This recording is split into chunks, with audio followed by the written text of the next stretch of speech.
Hello, everyone, and welcome back to X-Ranger. Before we begin, I thought it would be interesting if each of you could leave a comment indicating which part of the world you're joining us from. Also, don't forget to like and subscribe if you're enjoying the episodes. Now let's get comfortable, relax, and start our program. I was a park ranger back in '87, not the kind that gives tours and talks about wildlife. I worked in search and rescue. 20 years on the job, and nothing could have prepared me for what I found that spring morning. It started as a routine missing persons report. A worried mother called the station because her son and his friend hadn't checked in for 3 days. They were supposed to be camping for a week, but they always made sure to call home every couple of days. These kinds of calls weren't uncommon, usually just spotty cell reception or young people losing track of time. But something about this one felt different from the start. The temperature had dropped to near freezing the previous few nights, which was concerning. I grabbed my gear and headed out at first light. Their car was still parked at the Ash River trailhead, exactly where the mother said it would be. A red, '85 Chevy Blazer, covered in morning dew. I noted the license plate and radioed it in to confirm. The hiking trail from there splits into 3 directions. I knew the eastern path led to some popular camping spots by the lake, so I started there. The morning was eerily quiet. No birds, no squirrels, nothing. Just the sound of my boots on the damp ground and my own breathing. I'd been on hundreds of searches before, but something felt wrong. You develop a kind of sixth sense in this job, and every instinct was telling me to turn back. About 2 miles in, I caught a whiff of something that made my stomach turn. If you've ever smelled burnt meat mixed with something worse, you know what I mean. In all my years as a ranger, I'd never encountered anything like it. I radioed my position and followed the smell. The camp was in a small clearing about 50 yards off the main trail. I'll never forget what I saw when I stepped through those trees. Even now, decades later, the image is burned into my mind. There were 2 tents set up, a Coleman lantern knocked over by one of them. Some camping gear was scattered around, like someone had been looking for something in a hurry. But that's not what stops my breath when I think about it. Next to a smoldering fire pit sat a man in a folding camp chair. At first glance, you might have thought he was sleeping. His chin was resting on his chest, hands in his lap. But as I got closer, I saw the massive trauma to the back of his head. There was dried blood all down his back, soaked into the chair fabric. A heavy hiking boot lay on the ground behind him, covered in blood and hair. The angle was all wrong, like someone had swung it from behind with incredible force. That was bad enough, but what I found by the fire pit... God, I still can't talk about it without feeling sick. The other camper, or what was left of him, was partially burned, limbs at unnatural angles. It looked like someone had tried to dismember him. Some parts were charred black, others barely touched by the fire. The ground around the pit was torn up, like there had been a violent struggle. The thing that haunts me most wasn't the gore or the smell. It was the expression on the face of the man in the chair. His eyes were wide open, filled with a kind of terror I'd never seen before and hoped to never see again. Whatever happened in those final moments, whatever he saw or did, it was beyond horrifying. I secured the scene and radioed for backup. The next few hours were a blur of police, crime scene techs, and questions I couldn't answer. The investigation determined that one of them had apparently killed the other before taking his own life, but nothing about it made sense. These weren't some random drifters. They were childhood friends, both with good jobs and families. No history of violence or mental illness. The survivor's mother said they'd been camping together since they were kids. What could make someone do that to their best friend? The official report blamed it on exposure and isolation, leading to temporary psychosis. But I've seen what isolation does to people, and this was different. The forensics team found some strange details they couldn't explain. The boot used as a weapon belonged to the victim, not the attacker. And despite the violence of the scene, there were no defensive wounds on either body. It was like one of them just sat there and allowed it to happen. They also found a series of strange markings carved into several trees around the campsite. Not fresh ones, but old symbols that had grown with the trees. None of the local tribes recognized them. The investigators' photographs of these markings somehow got corrupted. And when they sent another team to document them, the markings were gone. Just smooth bark where they had been. I quit the ranger service a month later. Couldn't handle being in those woods anymore. Moved to Arizona and took up carpentry. The nightmares eventually stopped, but I still can't shake the feeling that what happened in that clearing wasn't just a simple murder-suicide. The Park Service has since rerouted the trail away from that area, citing environmental concerns. But locals say strange things still happen near that clearing. Hikers report feeling watched, equipment malfunctioning, and unexplained noises at night. Some say they've seen strange lights through the trees, the kind of stories you'd normally dismiss as campfire tales, except last year I got a letter from the victim's mother. She'd been going through her son's old things and found his journal from right before the camping trip. The last entry described dreams he'd been having about ancient symbols in the woods and his friend acting strangely. She wanted to know if I'd seen anything like that at the scene. I never wrote back. What could I say? I'm not trying to suggest anything supernatural happened that day. I'm a practical person who believes in facts and evidence. But in all my years of search and rescue, I've never encountered anything that defied explanation quite like this. Sometimes late at night, when I can't sleep, I find myself wondering about those symbols, about what really happened in those woods. The case remains officially closed, filed away in some dusty archive. But for those of us who were there, who saw what I saw, it'll never really be over. Some things you can't unsee, some questions you can't answer. All I know is that somewhere in Voyageurs National Park, there's a clearing where something terrible happened, something that doesn't fit neatly into our understanding of reality. I still have the boot.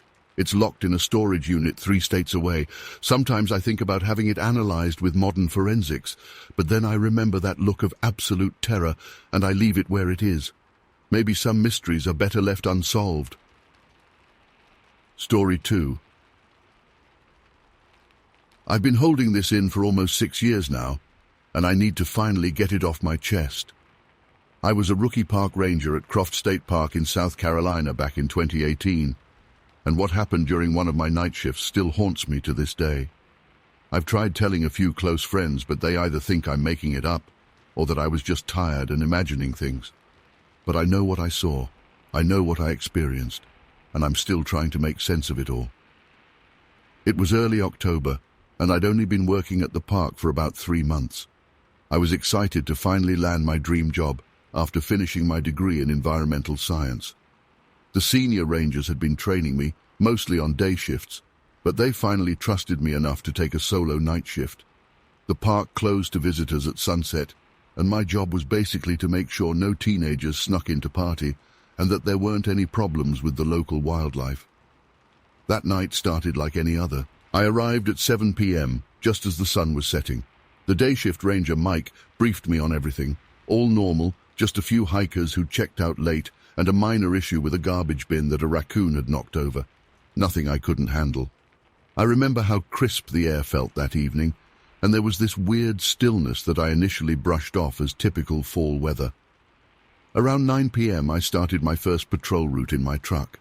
The park is pretty big, about 7,000 acres, with a mix of pine forest, hardwoods, and some old historical sites from when it was a military training camp during World War II. We had our usual patrol routes, and I stuck to them religiously, especially being new to the job.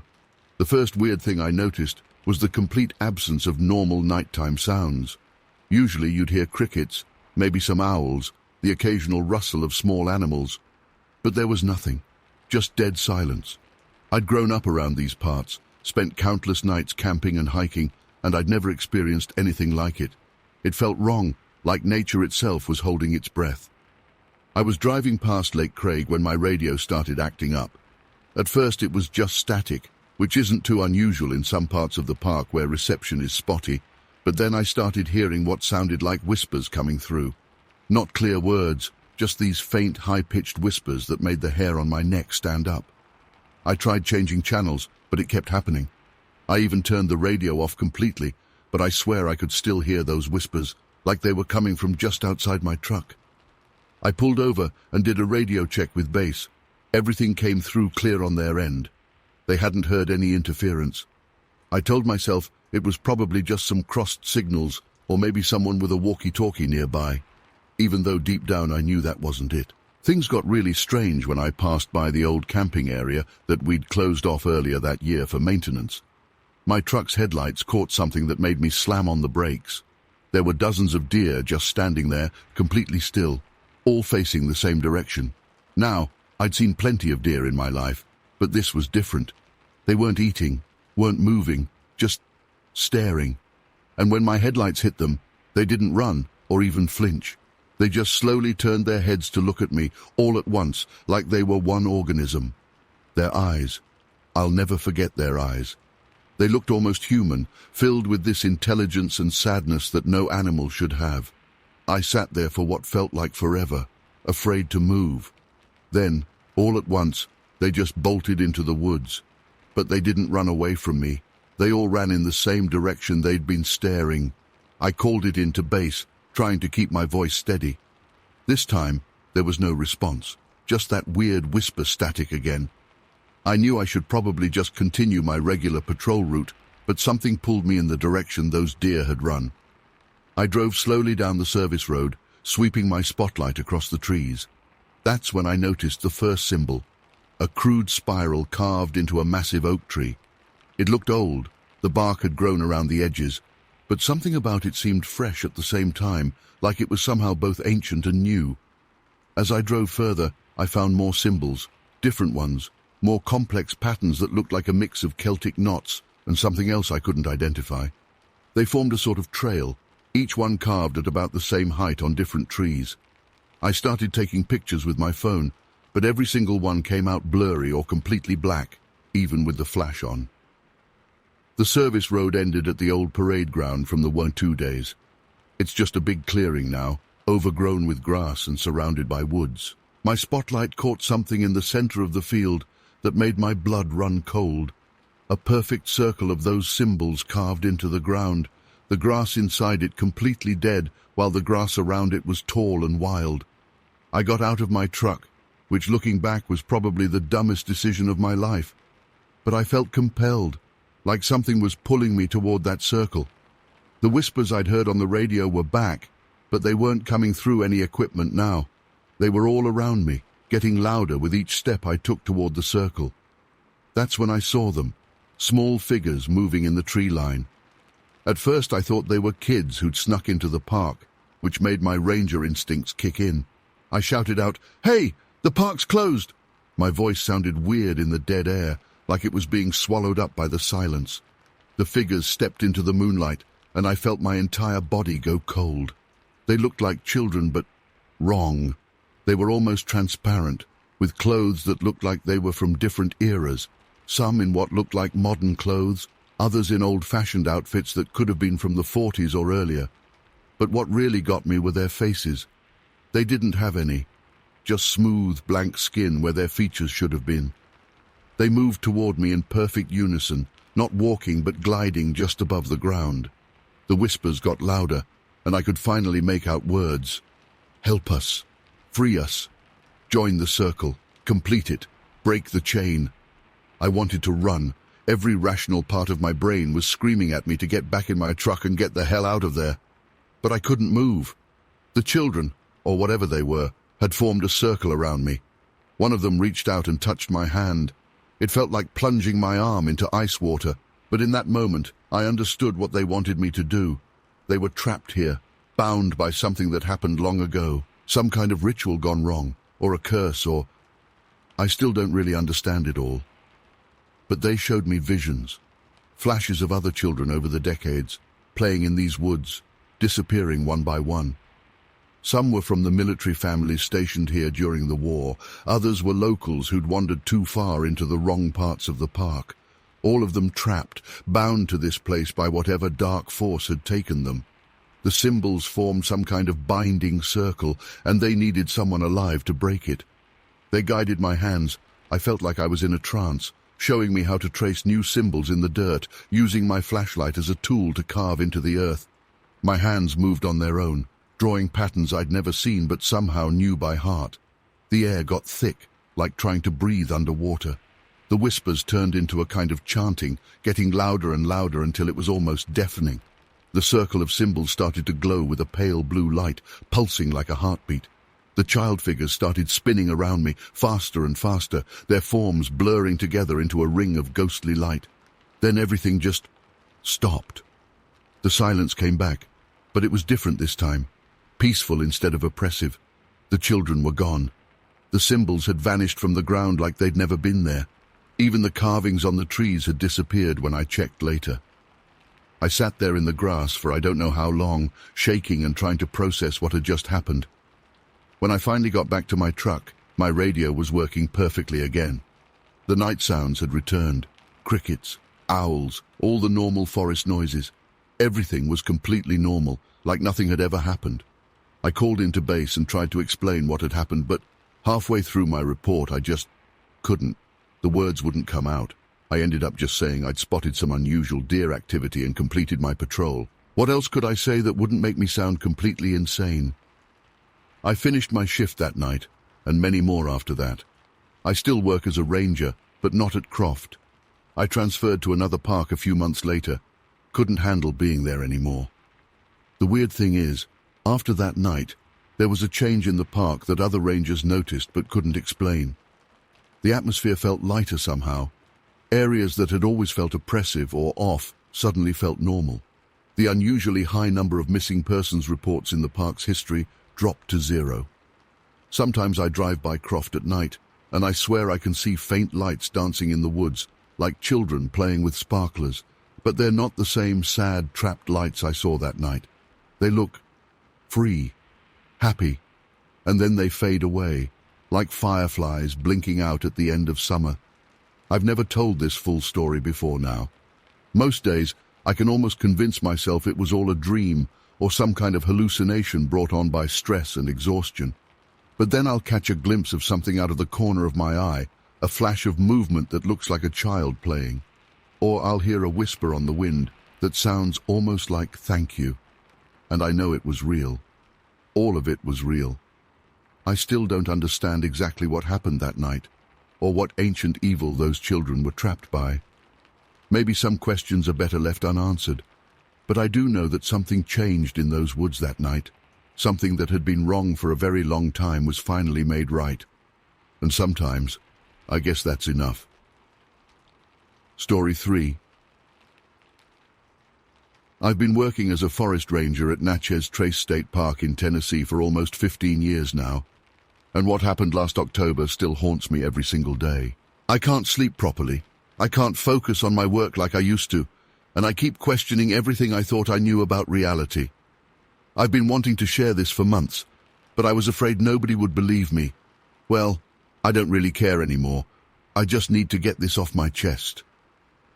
It was October 12th, 2022. Pretty normal fall day, crisp morning air, leaves starting to change colors. I was doing my usual morning patrol of the northern trails. We'd had some issues with vandals recently, so management wanted us checking the more remote areas more frequently. Around 7:30 a.m., I parked my truck at the North Loop trailhead and started my routine check of the markers and signs. The first weird thing I noticed was how quiet it was. Usually in the morning you hear all kinds of birds, squirrels rustling around, maybe even some deer if you're lucky. But that morning, dead silence. No wildlife sounds at all. At first I didn't think much of it. Sometimes animals just clear out an area temporarily if there's a predator around, usually a coyote or something. But the silence felt different, heavy somehow, like the air itself was holding its breath. I kept walking the trail, making notes about some graffiti I'd need to clean up later, when I caught a whiff of something metallic. Anyone who's worked outdoors knows what blood smells like, whether it's from helping injured hikers or finding animal remains. This was definitely blood, and a lot of it. My first thought was maybe someone had dumped a deer carcass from illegal hunting. We deal with that sometimes, especially as hunting season approaches. I radioed in to let dispatch know I was investigating a possible poaching site and followed the smell off the marked trail. About 50 yards into the brush, I found her. God, I'll never forget that sight as long as I live. She was lying face down in a small clearing, completely naked, with blood all over her back and legs. Her long dark hair was matted with mud and leaves. At first glance, I thought she was dead. Nobody could lose that much blood and survive, right? But then I saw her fingers twitch. I immediately radioed for emergency medical services and gave them my GPS coordinates. Then I took off my jacket to cover her and checked her vital signs like we're trained to do. Her pulse was there, but weak and irregular. Her skin was ice cold, but she wasn't showing signs of hypothermia, like blue lips or pale skin. If anything, her skin had an odd greyish tinge to it that I'd never seen before. The weird thing was, I couldn't find any obvious wounds. All that blood, but no cuts, no scratches, nothing. It was like the blood had just appeared on her skin, and it wasn't completely dried yet, which meant this had happened recently. When I gently rolled her over to check for injuries on her front side, her eyes snapped open. They were this intense, unnatural shade of amber, almost glowing in the dim forest light. She grabbed my arm with surprising strength and started speaking in what sounded like multiple voices overlapped. I couldn't understand most of it. It wasn't any language I recognized, but I distinctly heard the words, "They're coming back," in English, clear as day. Then she started convulsing, not like a normal seizure. Her body was contorting in ways that shouldn't be physically possible. Her back arched so far I thought her spine would snap. I tried to keep her from hurting herself, but she was incredibly strong. All I could do was make sure she didn't hit her head on any rocks while I waited for the paramedics. It took them 23 minutes to reach us. I know because I kept checking my watch, counting every second. The whole time, she kept alternating between those impossible convulsions and moments of eerie stillness where she'd just stare at the tree canopy and mumble in that strange language. When the paramedics finally arrived, they immediately started an IV and loaded her onto a stretcher. One of them, Mike, I've worked with him before on rescue operations, told me her vital signs were all over the place. Heart rate jumping from 40 to 180 beats per minute, blood pressure dropping, then spiking dangerously high. They couldn't make sense of it. I followed the ambulance to Henderson County Community Hospital in my truck. I needed to file a report, and honestly, I felt responsible for her somehow.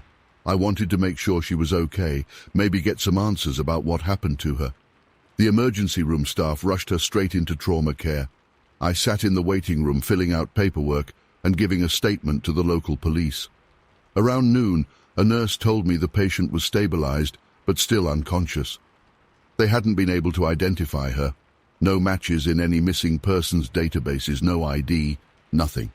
They estimated she was in her early 20s, but that was about all they knew. I went to grab some coffee from the cafeteria, and when I came back 15 minutes later, all hell had broken loose. Alarms were going off, staff were running around frantically, and there were police everywhere. The patient had vanished. The security footage showed someone in scrubs and a surgical mask walking into her room, then leaving with her in a wheelchair a few minutes later. She appeared to be conscious, but sort of vacant, just staring straight ahead. The nurse had their face turned away from all the cameras, and they somehow managed to exit through a service entrance without being stopped. Here's the really messed up part. When they checked the room, they found strange symbols carved into the wall behind her bed. They looked ancient, like something you'd see in archaeology books about lost civilizations. But they were carved into the drywall recently. The edges were still sharp and clean. The police photographed them, but when they came back the next day to do a more thorough investigation, the symbols had vanished. The wall was completely smooth, like nothing had ever been there. The investigation hit dead end after dead end. No one could identify the woman or the person who took her. The blood on her body was tested. It was human blood, but it didn't match her DNA. In fact, it didn't match any DNA profile in any database. The security footage from her abduction became corrupted somehow, turning into static right after she was wheeled out of view. I spent weeks helping the police and Park Service investigate the area where I found her. We found nothing. No personal belongings, no signs of struggle, no footprints except my own from that morning. The only strange thing was that for about a 100-foot radius around that clearing, all plant life had died.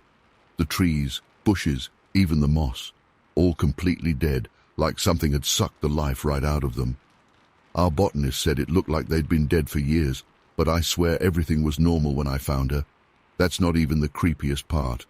Remember how I said she spoke in multiple voices? Well, I recorded some of my initial interaction on my body cam.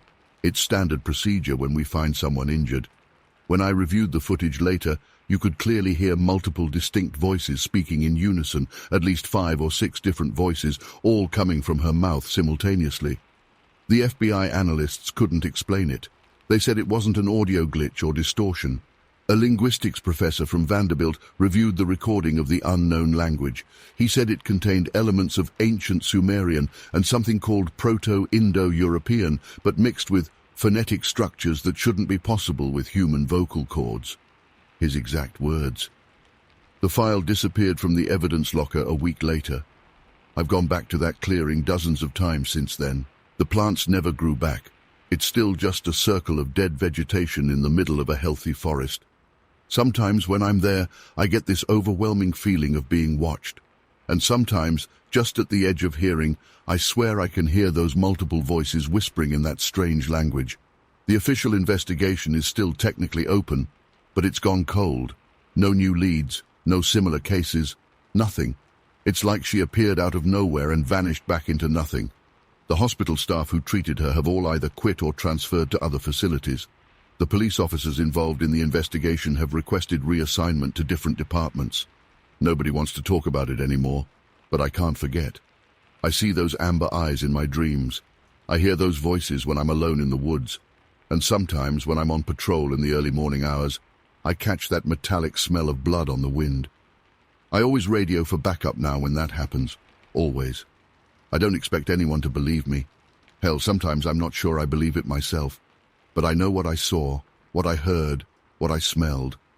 Something happened in those woods that defies explanation. Something that shouldn't be possible. And the worst part? Deep down, I have this terrible feeling that it's not over.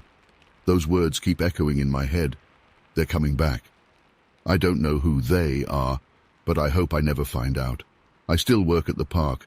Can't bring myself to leave, even though every shift feels like tempting fate. But I've started carrying extra equipment, a better flashlight, a better radio, more first aid supplies. And I never patrol alone anymore, even in daylight. Some of my co-workers think I'm paranoid, but they weren't there. They didn't see what I saw. If you're hiking in Tennessee state parks, especially around Natchez Trace, please be careful. If you smell blood or notice unusual silence in the woods, turn back immediately. And if you see a young woman with amber eyes, run. Just run. I don't know what else to say. I just needed to share this with someone who might understand. Thanks for reading this far. I hope writing this down will help me sleep better, but somehow I doubt it will. Some things you just can't unsee, you know. Story 4. The official report I filed back in '92 only scratches the surface, and honestly, I doubt anyone would have believed the whole truth back then. I'm still not sure I believe it myself, even though I lived through it. But after 32 years of keeping this mostly to myself, I need to get it out. Maybe writing it down will help make sense of what happened that day in Kenai National Park. Maybe someone else has seen something similar. I don't know. I was 28 then, working as a ranger with Mike Sullivan, my partner of 3 years. Good guy, steady hand in a crisis, former Marine. The kind of person you want watching your back when things go sideways. We dealt with everything from lost hikers to aggressive wildlife, but nothing could have prepared us for what we encountered on October 12, 1992. It started as a routine patrol. The weather was typical for October in Idaho. Crisp morning air, overcast sky, threatening rain. We'd gotten reports of illegal logging over the past few weeks, which wasn't uncommon. What was strange was that the reports came from different areas of the park, all mentioning the same thing, the sound of a chainsaw running late at night, but no signs of actual logging when our day shift checked it out. Around 2 p.m. we got a call about that familiar chainsaw sound, this time coming from the northeast sector. Mike and I took our patrol vehicle as far as we could, then continued on foot. The terrain there is rough, dense pine forest, lots of fallen logs, steep inclines, the kind of place where you need to watch every step. The sound started faint, that distinct mechanical whine cutting through the forest quiet. But something was off about it. The pitch wasn't quite right, almost like it was running too fast, and it would stop and start irregularly, not like someone actually cutting wood. Maybe it's just some old equipment breaking down, Mike suggested, as we followed the sound. but I could tell by his tone that he didn't believe that any more than I did. The temperature had been dropping steadily since we started hiking, which wasn't normal for mid-afternoon. My breath was coming out in visible puffs, and there was this heavy feeling in the air, like right before a major storm. But there wasn't a cloud in sight anymore. The sky had cleared completely, which made no sense given the forecast. After about an hour of hiking, we reached a small clearing. The chainsaw sound was louder here, but still not visible. What stopped us cold were the trees. Several of them had these marks, not clean cuts like you'd get from logging equipment. They looked more like something had torn into them, leaving jagged gashes in the bark that spiraled up the trunks. Some of the marks were fresh, with sap still oozing. Mike pulled out his camera to document it. That's when the sound suddenly stopped. The silence that followed was absolute. No birds, no wind, nothing. Just dead silence. Every instinct I had was screaming at me to run. Then we heard it. Not the chainsaw this time, but a low vibration that seemed to come from everywhere at once. It made my teeth ache and my stomach turn. The air got even colder, to the point where frost started forming on the vegetation around us, in October, in the middle of the day. Mike grabbed my shoulder and pointed. Through the trees, maybe 50 yards away, something was moving. The forest was too dense to get a clear look, but what I could see didn't make sense. It seemed to shift and ripple, like heat waves off hot pavement, except the air was freezing cold. And it was big, at least 8 feet tall, moving between the trees with an unnatural fluidity. We both drew our sidearms, standard procedure when dealing with potentially dangerous wildlife, though deep down I knew this was something else entirely. The thing stopped moving. For a few seconds, everything was perfectly still. Then the chainsaw sound started again, except it wasn't a chainsaw. It was coming from that thing, and up close it sounded more like metal being twisted and torn, mixed with something that might have been breathing. The noise seemed to vibrate in my chest, making it hard to think. "Park Service, this is a protected area." Mike's voice was steady, professional, training kicking in even in this impossible situation. In response, the thing moved, not toward us, but up. It climbed one of the trees with impossible speed, more like it was flowing up the trunk than climbing.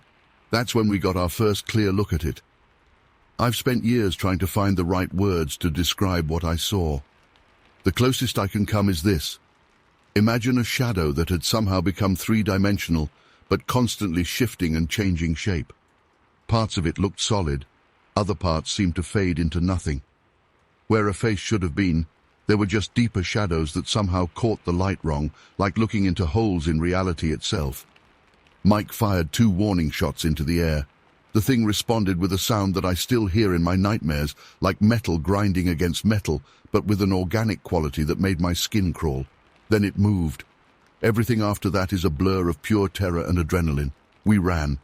Anyone who says they wouldn't run is either lying or hasn't truly faced something that defies every law of nature you thought you knew. I could hear it moving through the trees above us, that awful mechanical screech getting closer and farther away, like it was toying with us. Mike was faster than me, former Marine and all. He was about 20 feet ahead when the thing dropped down from the canopy. I didn't see what happened clearly, just a dark mass descending, that horrible sound reaching a deafening pitch, and Mike's scream getting cut short. I fired my weapon, all 6 rounds. The thing jerked with each impact, but the bullets seemed to pass through it without doing any real damage. Then it turned its attention to me. I ran until my lungs were burning and my legs felt like lead. I ran until I tripped and fell down an embankment, cracking 2 ribs and spraining my ankle. I ran until I couldn't run anymore, and then I crawled. The whole time, I could hear that sound following me, sometimes right behind me, sometimes off in the distance, but always there. They found me near Highway 21, almost 10 miles from where we'd first heard the sound. I was severely dehydrated, hypothermic despite the mild weather, and babbling incoherently. They found Mike's body 2 days later, back in that clearing. The official cause of death was listed as animal attack, but the coroner's report noted that the wounds didn't match any known predator. The investigation turned up nothing. No unusual tracks, no signs of the strange marks on the trees I remembered seeing, no explanation for what happened. They attributed my bizarre story to trauma and exposure, and eventually The case was filed away as another unsolved wilderness death. I quit the park service a month later. Couldn't handle being in the forests anymore. Moved to Arizona, took a job in construction. The desert feels safer, fewer places for shadows to hide. I've spent 3 decades trying to rationalize what happened that day. Maybe it was a bear, and my mind twisted it into something else out of fear. Maybe the hypothermia caused hallucinations.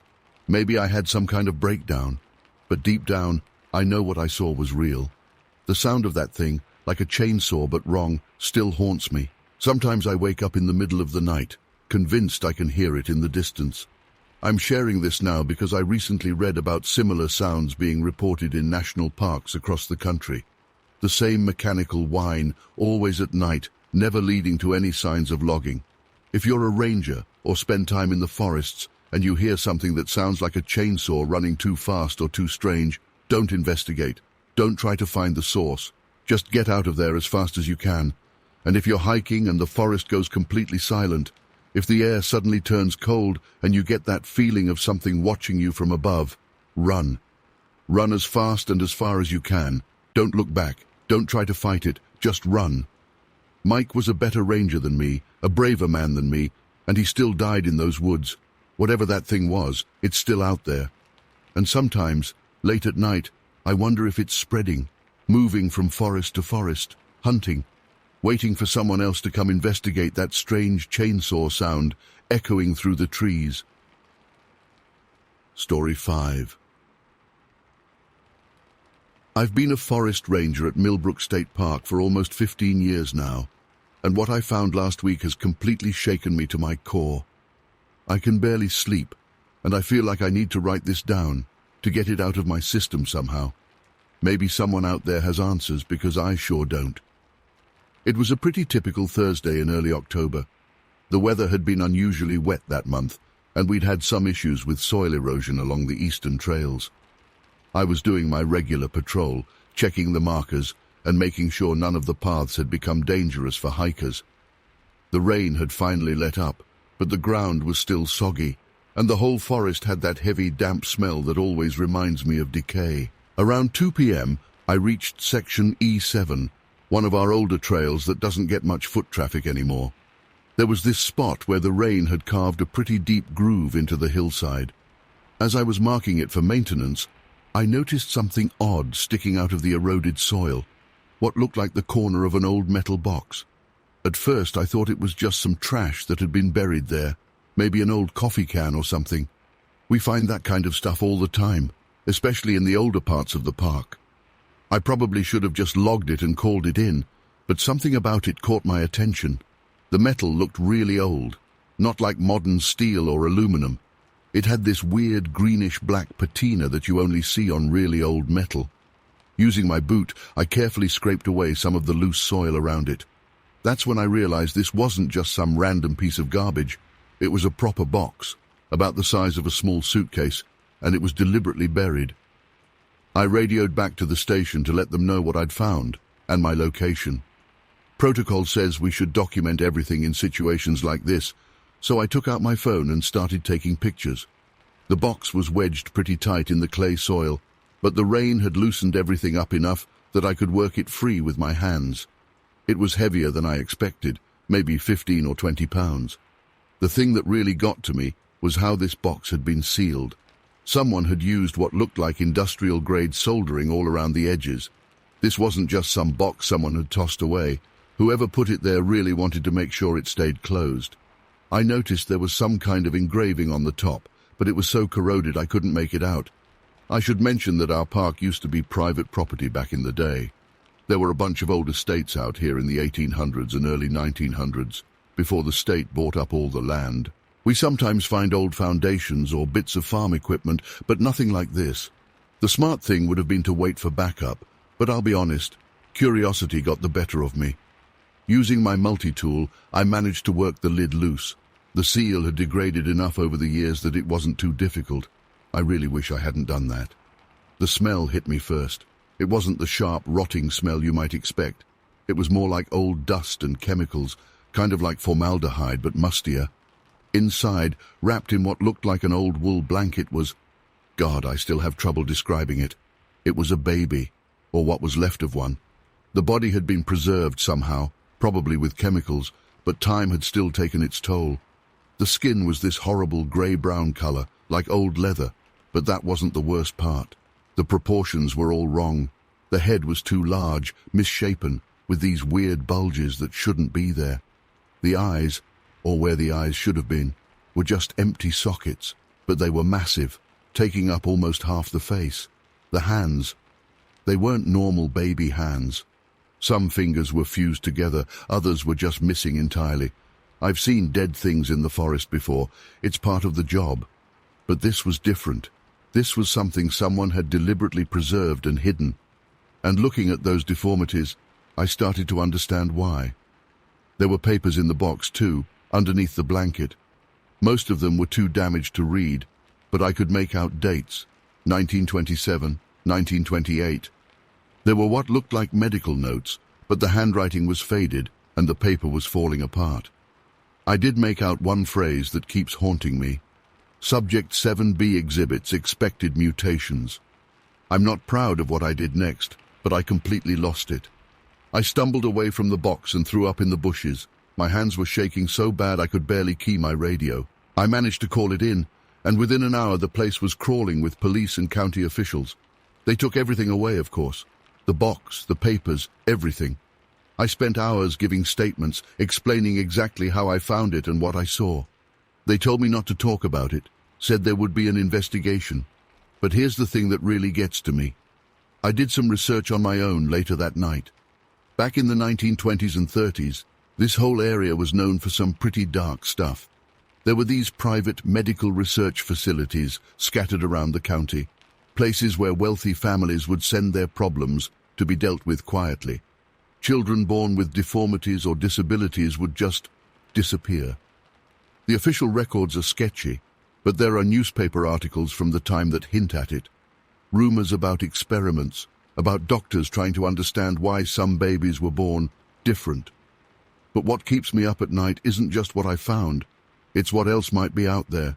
How many more boxes are buried in these woods? How many more families buried their secrets here, hoping they'd never see the light of day? The police said they'd keep me updated, but it's been a week and I haven't heard anything. Maybe they don't want to tell me. Maybe they're finding more boxes. All I know is that I can't look at those woods the same way anymore. Every time I'm on patrol, I find myself scanning the ground, looking for more exposed corners of old metal, more secrets trying to work their way to the surface. Yesterday, I was back in that same section, E7. They've roped off the area where I found the box, but the rain is still coming down. The hole where I found it is bigger now, and sometimes, when the wind blows just right, I swear I can still smell that chemical odor. But what really bothers me is the sound. The wind through the trees used to be peaceful to me. Now it just sounds like crying. I've requested a transfer to another park. I can't explain it rationally, but something about this place feels different now. Like the land itself is trying to tell us something, trying to expose old wounds that never really healed. I've been a ranger long enough to know that every patch of wilderness has its secrets, but some secrets should stay buried. The weirdest part? The day after I found the box, I got this anonymous email. Just a few words.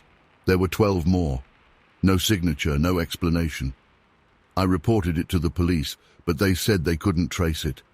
I don't know if it's some sick joke or if someone out there knows something. Part of me hopes I never find out. I know this all sounds crazy. Sometimes I wake up in the middle of the night and wonder if I imagined the whole thing. But then I look at my hands and I can still feel that old metal box, still see those tiny, malformed fingers, and I know it was real. Whatever happened in these woods back then, whatever people tried to hide, the earth is finally giving up its secrets. The investigation is ongoing, they say, but I've been around long enough to know how these things go. Some stories get buried again deeper this time, where the rain can't reach them. But I'll never forget what I found that day, and I'll never stop wondering about those other boxes. 12 more. 12 more secrets in these woods, waiting for the rain to wash away their hiding places. If you're ever hiking in Croft State Park, stick to the marked trails. Some parts of history don't want to be found, and some secrets should stay in the past. no matter how hard the rain tries to uncover them. Story 6. I've been working as a park ranger at Yellowstone for almost 7 years now, and what happened last October still gives me nightmares. I've seen my fair share of weird stuff out here. Drunk campers, lost hikers, even had a few run-ins with aggressive wildlife. But nothing could have prepared me for what I experienced that night. I'm finally sharing this because I need to get it off my chest, and maybe someone out there has seen something similar. It was October 12th, 2023. The park was quieter than usual because of the colder weather, and I was doing my regular night patrol around the Cedar Falls area. I'd done this route hundreds of times before, but something felt off that night. The air was unusually still, and there was this heavy fog rolling in that made visibility pretty bad. I remember checking my watch around 11:30 p.m., thinking I should probably head back to my station soon. I was driving my park service truck down one of the maintenance roads when my radio started acting up. At first it was just static, which isn't unusual in some of the more remote areas. But then it started making this weird sound, like someone was trying to tune in but couldn't quite get the frequency right. I tried switching channels, but it was the same on all of them. That's when I noticed my truck's temperature gauge was going crazy, jumping up and down for no reason. I pulled over to check the engine, standard procedure when something's acting weird with the vehicle. I always carry a good flashlight, and I've got my gear belt with bear spray, radio, and my sidearm, standard issue for rangers. The moment I stepped out of the truck, I felt this pressure. It's hard to explain, but it felt like the air got thick, like right before a massive thunderstorm. My flashlight beam cut through the fog, but it seemed to be getting thicker by the minute. That's when I heard it. Branches breaking in the forest, but not like when an animal moves through. This was deliberate, like something big was walking. And it wasn't just from one direction. I could hear it from multiple spots around me. I called out the standard park service announcement. No response. Just more breaking branches, closer now. I swept my flashlight toward the tree line, and I swear my heart stopped. About 50 yards away, partially hidden by the fog, stood a figure. Tall, maybe 6 to 5 inches or more, wearing what looked like old, tattered clothes. But what made my blood run cold was its head, a complete deer skull, antlers and all, sitting where a human head should be. And it wasn't just placed there, it looked like it had somehow been fused with the body. Before I could process what I was seeing, I caught movement in my peripheral vision. 2 more figures, similar builds, similar deer skull heads, emerged from the tree line on the other side of the road. They were moving in this weird, jerky way, like they weren't quite used to walking on 2 legs.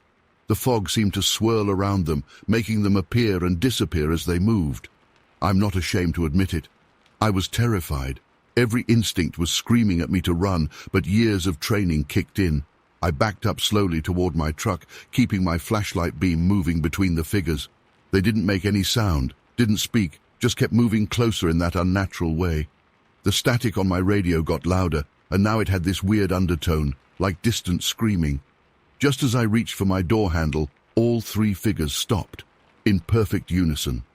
Then they tilted their skull heads at exactly the same angle, like they were studying me. That's when I noticed something that still haunts me. Behind the empty eye sockets of their deer skulls, there was something moving, something dark and liquid-like, but it caught the light from my flashlight in a way that made it look like it was glowing from within. I jumped into my truck and slammed the door shut, fumbling with my keys. The engine started right up, thank God. But when I hit the gas, the truck didn't move. I looked in my rearview mirror and saw 2 more figures had appeared behind my vehicle. They had their hands, if you could call them that, on my truck bed, holding it in place. Their fingers were too long, too thin, like stretched-out human fingers. I gunned the engine, tires spinning on the gravel. The radio was going crazy now, the static so loud it hurt my ears. Through my windshield, I could see the 3 figures in front starting to move toward the truck. They were faster now, much faster than they should be able to move. Their movements were all wrong, limbs bending in impossible ways, like watching a spider walk if it was wearing human clothes. The truck suddenly broke free with such force that I was slammed back against my seat. I didn't even think about turning around. I just drove straight ahead, probably faster than I ever have on these roads. The fog was so thick now that I could barely see 10 feet in front of me, but I knew these roads like the back of my hand. In my rearview mirror, I could see them running after my truck, not jogging, not even running like humans. They were galloping on all fours, but their bodies were contorted in ways that made my stomach turn. Their skull heads remained perfectly still while their bodies twisted and bent beneath them. They were keeping pace with my truck at 50 miles per hour. The next few minutes are kind of a blur. I remember my truck's electronics going haywire, the dashboard lights flashing, the radio cycling through frequencies on its own, my flashlight dimming and brightening without me touching it. The temperature inside the truck dropped so low I could see my breath, even though it was probably around 45 degrees outside. I took a turn too fast and nearly went off the road. When I straightened out, they were gone. Just gone. The fog started to thin out. My radio went back to normal, and the temperature returned to normal. By the time I made it back to the ranger station, everything seemed perfectly normal, like nothing had happened. I sat in my truck for a long time, trying to make sense of what I'd seen. My hands were shaking so bad I could barely write my incident report. I ended up not filing it. Who would believe me? I took some photos of these weird marks I found on the back of my truck the next day, long, deep scratches that no normal human could have made, but they disappeared after a few days, like they were never there. I've been doing this job for a long time, and I know every animal in these woods. What I saw that night wasn't animal, wasn't human, and wasn't anything I can explain. I've gone back to that same spot dozens of times since then, in daylight and at night, but I've never seen anything like it again. The weird thing is, we've had a huge drop in deer population in that area since that night. Our wildlife cameras keep malfunctioning, and we've found several deer carcasses that don't show any normal predator marks. They're just empty, like something wore them out. I still work at the park, but I've requested a different patrol route. Sometimes, on really foggy nights, I think I can see tall figures standing at the tree line in my peripheral vision. When I turn to look directly at them, they're gone. But I know what I saw that night.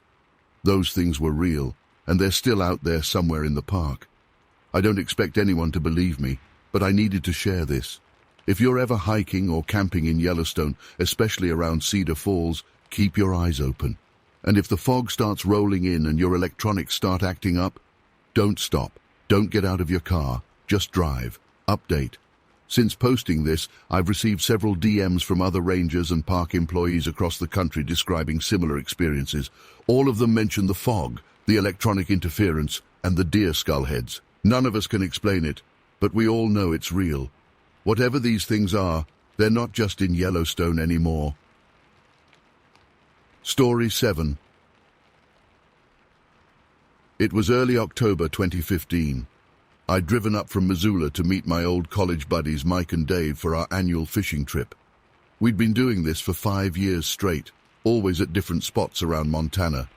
This time, Dave had suggested Morgan Monroe Reservoir, said his cousin had caught some monster pike there the month before.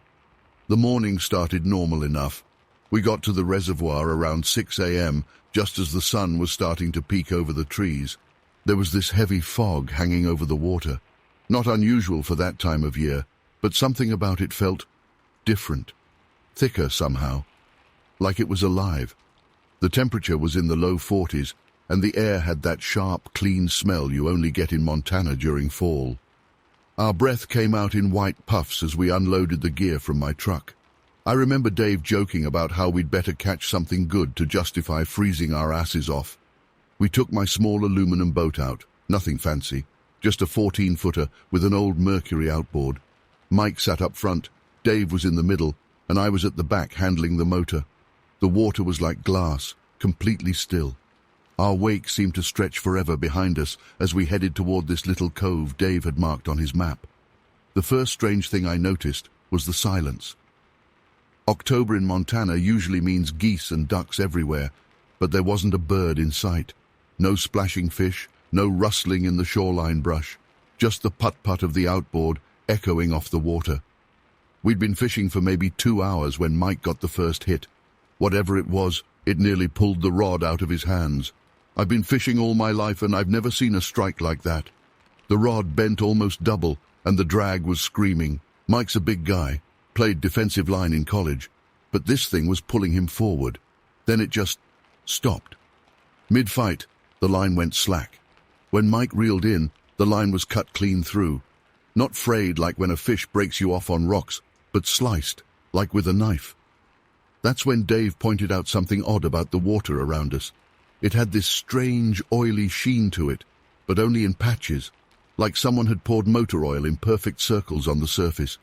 And these patches were moving, not with the current, there wasn't any, but independently, slowly drifting toward our boat. Mike said we should move spots, but when I tried to start the motor, it wouldn't turn over, just made this sick grinding noise. We were maybe 200 yards from shore at this point, and the fog was getting thicker again, rolling in heavy across the water. Dave started paddling us toward shore with the emergency oar, and that's when we heard it. This sound like someone slowly dragging their fingernails down a chalkboard, but deeper, coming from underwater. It made the aluminum hull vibrate. I was checking the motor when Mike screamed. I looked up just in time to see something pull him over the side. It happened so fast. 1 second he was there, the next he was gone. No splash, no struggle, just gone. Dave and I started yelling for him. The water where he'd gone in was completely still, those oily patches now forming a perfect circle around our boat. Dave reached into the water with the paddle, trying to feel for Mike. That's when I saw it. Just for a second, but I'll never forget it. A face in the water, but not Mike's, not human. It had too many eyes, arranged all wrong, and the skin was this pale, translucent grey. It looked like it was made of the same oily substance we'd seen on the surface. Then it was gone, and Dave was screaming. Something had grabbed the paddle. The water around it started to churn, and before I could react, Dave was pulled in too. The force of it nearly capsized the boat. I was alone now, floating in the middle of that nightmare. The fog had become so thick I could barely see the shoreline. That scraping sound was getting louder, and the oily patches were closing in. The water around the boat started to ripple, and I swear to God I saw faces in those ripples. Dozens of them. Some looked like Mike and Dave, others were something else. I don't remember deciding to jump. Pure instinct, I guess. I hit the water and started swimming harder than I've ever swum in my life. The water felt wrong, thicker than it should have been, and cold. So cold it burned. I could feel things brushing against my legs as I swam, like fingers trying to grab me, but I didn't look back. I couldn't. About halfway to shore, my leg cramped up. When I tried to kick, something wrapped around my ankle. It felt like a hand, but the fingers were too long, too thin. I kicked hard and felt whatever it was let go, but not before I felt the distinct sensation of skin peeling away from bone. I made it to the rocks somehow, crawled up onto them, and ran into the trees. My legs were covered in these weird grey marks, like handprints but distorted, stretched out. They faded away as I watched, like they were sinking into my skin. I ran through the woods for what felt like hours. The fog followed me, seeming to move against the wind. Sometimes I'd catch glimpses of something moving through the trees parallel to me. Something that looked human-shaped from the corner of my eye, but definitely wasn't when you looked directly at it. The last thing I remember is tripping over a fallen log and hitting my head. When I came to, I was in the cab of a logging truck. The driver, an older guy named Bill, told me he'd found me unconscious by the side of the Forest Service road, about 5 miles from where we'd launched the boat. The search and rescue operation lasted 2 weeks. They found my boat washed up on the opposite shore, empty, no sign of Mike or Dave. The official report says they probably drowned, but they never found the bodies. They didn't find any evidence of that oily substance either, and the water tested normal. I've been back to that reservoir exactly once, a year later, just to look. The fog was there again, thick over the water. As I stood on the shore, I saw those same oily patches starting to form, and in them, faces. Mike's, Dave's, others I didn't recognize. They seemed to be trying to speak. I left Montana that day and never went back. Sometimes, usually around October, my legs still burn where those handprints were, and I dream about what I saw in the water, about those faces, about what might have really happened to Mike and Dave. I know how this sounds. I've spent years trying to convince myself it was just panic, that I imagined it all. But I know what I saw. And sometimes, when I'm near large bodies of water, I catch glimpses of those oily patches starting to form. I don't fish anymore. I can't even take baths, only quick showers. The thing that really haunts me, though, last month I got a letter. No return address, just a single sheet of paper with what looked like water damage. There was only one sentence, written in what looked like oil. They're still here. I haven't slept properly since. Story 8. I never told anyone the full story of why I quit my job as a forest ranger at Willow Creek National Forest in Oregon. My wife thinks it was the stress. My kids assumed I just got tired of the isolation. But the truth is something I've been trying to make sense of since that autumn of 1986. I was 34 at the time, had been working as a ranger for almost a decade, loved every minute of it. There's something about being out there in the wilderness, surrounded by nothing but trees and wildlife, that just felt right to me. I knew every trail, every creek, every landmark in my section of the forest like the back of my hand, or at least I thought I did. It started in late September. The tourist season was winding down, and we were getting ready for the quieter winter months. I was doing my usual evening patrol, checking the camping areas and making sure no fires were left unattended. The sun was setting earlier those days, and there was already that distinct autumn chill in the air. That's when I first heard it. A whistle. Not like a bird call or wind through the trees. This was different. It sounded almost human, but not quite. The notes were too perfect, too precise. And the melody, God, that melody. It's burned into my memory. 3 descending notes followed by 2 ascending ones over and over. It seemed to come from everywhere and nowhere at once. I radioed back to base asking if any other rangers had reported unusual sounds in the area. Nothing. I tried to brush it off, but something about it just felt wrong. The wildlife seemed to feel it too. The forest had gone completely silent.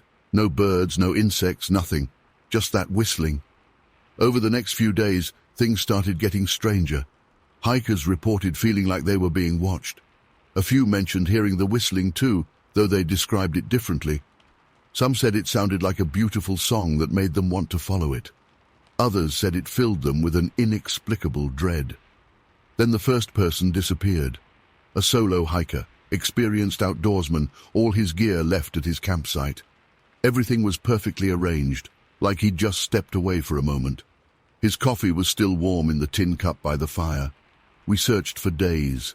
Nothing. 2 more disappearances followed that week. Each time the same pattern. Campsite undisturbed, no signs of struggle, no tracks leading away. Just gone. And always, in the hours before each disappearance, reports of that damned whistling. I started spending more time out there trying to track down the source. My supervisor thought I was getting obsessed, told me to take some time off. But I couldn't. I knew something was out there, something that shouldn't be. October 12th. That's the day everything changed. I was doing a final sweep of the eastern trails before sunset. The air was unusually still, and there was this strange haze hanging between the trees, even though it hadn't rained in days. The whistle started again, closer than ever before. I followed it.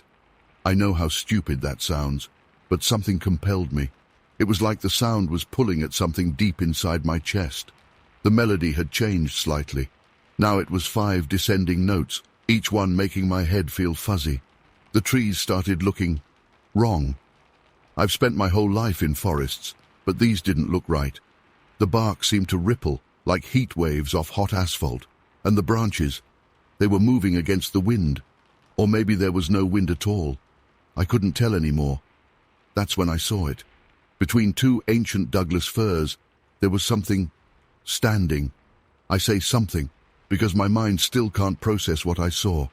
It was tall, impossibly tall, at least 12 feet.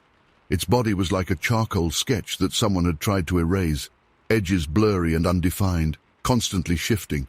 But its face, Christ, its face. It didn't have features exactly, just these deep, dark hollows where eyes should be, and a mouth that wasn't a mouth, more like a void, stretched into what might have been a smile. And from that void came the whistling. I couldn't move, couldn't breathe. My flashlight beam seemed to bend around it, like light itself was afraid to touch it. The thing tilted what passed for its head, and the whistling changed pitch. The sound went straight through my skull like ice picks in my brain. I started feeling this pull, not physical but mental, like my thoughts were being dragged toward that thing. I could feel memories starting to slip away. My wife's face, my kids' names, who I was. That's what finally broke me out of it. The thought of forgetting my family snapped something in me, and I ran.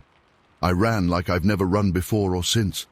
Branches whipped my face, thorns tore at my clothes, but I didn't stop. The whistling followed, getting closer, then farther, then closer again, like it was playing with me. The forest seemed to shift around me. Paths I'd walked 1,000 times suddenly led nowhere. Landmarks appeared where they shouldn't be. I don't know how long I ran. Could have been minutes, could have been hours. My legs gave out eventually, and I collapsed near Beaver Creek, about 3 miles from where I'd started. The whistling had stopped, but the silence that replaced it was almost worse. When I finally made it back to the ranger station, I was a mess. Scratched up, covered in dirt and leaves, probably looking half mad. I tried to explain what happened, but the words wouldn't come out right. How do you describe something your brain refuses to fully remember? I submitted my resignation the next day. Couldn't set foot in those woods again. Some nights, when the wind blows just right, I think I can hear that whistling. My wife says it's just the wind in the trees, but I know better. Sometimes I catch myself humming that melody, and I have to stop immediately. It feels like something inside me is trying to answer it. The official report blamed the disappearances on animal attacks or hikers getting lost. Standard procedure. But I know what I saw, and I know it's still out there in Willow Creek, whistling its impossible song. Here's the strangest part. Over the years, I've tried to research similar incidents. I found old newspaper clippings about disappearances in that same area going back to the 1920s, and in several of them, witnesses mentioned hearing whistling before people vanished. But here's what really keeps me up at night. In the past few years, I've started seeing posts online about people hearing strange whistling in forests all over the country. The same pattern, 3 descending notes, then 2 ascending. The same reports of missing time, of feeling compelled to follow the sound. Whatever I encountered that day, I don't think it's confined to Willow Creek anymore. It's spreading. And sometimes late at night, I wonder if it's looking for me. If one day I'll hear that whistle again, and this time I won't be strong enough to run away. I still can't listen to whistling of any kind. My grandkids know not to do it around me. They think it's just one of Grandpa's quirks. I've never told this story to my family. How do you tell your loved ones that there are things in this world that shouldn't exist? Things that wear shadows like skin and steal memories with a song. But I'm getting older now, and I feel like someone needs to know. Maybe as a warning. Maybe just so I'm not carrying this alone anymore. If you're ever in the woods and you hear whistling that sounds too perfect to be human, run. Run as fast and as far as you can. Don't look back, don't try to follow it, and whatever you do, don't answer it. Because I'm convinced that's what it wants. A response, an invitation. And once you give it that, you're already gone. Story 9. I've been a forest ranger at Pinecrest National Forest in Colorado for almost 7 years now. And what happened during my night shift last October still haunts me. I'm writing this down because I need to get it off my chest. And maybe someone out there has experienced something similar. October 12th, 2021. The weather forecast predicted a cold front moving in, so I packed extra thermal layers for my shift in Tower 7, one of our most isolated observation posts.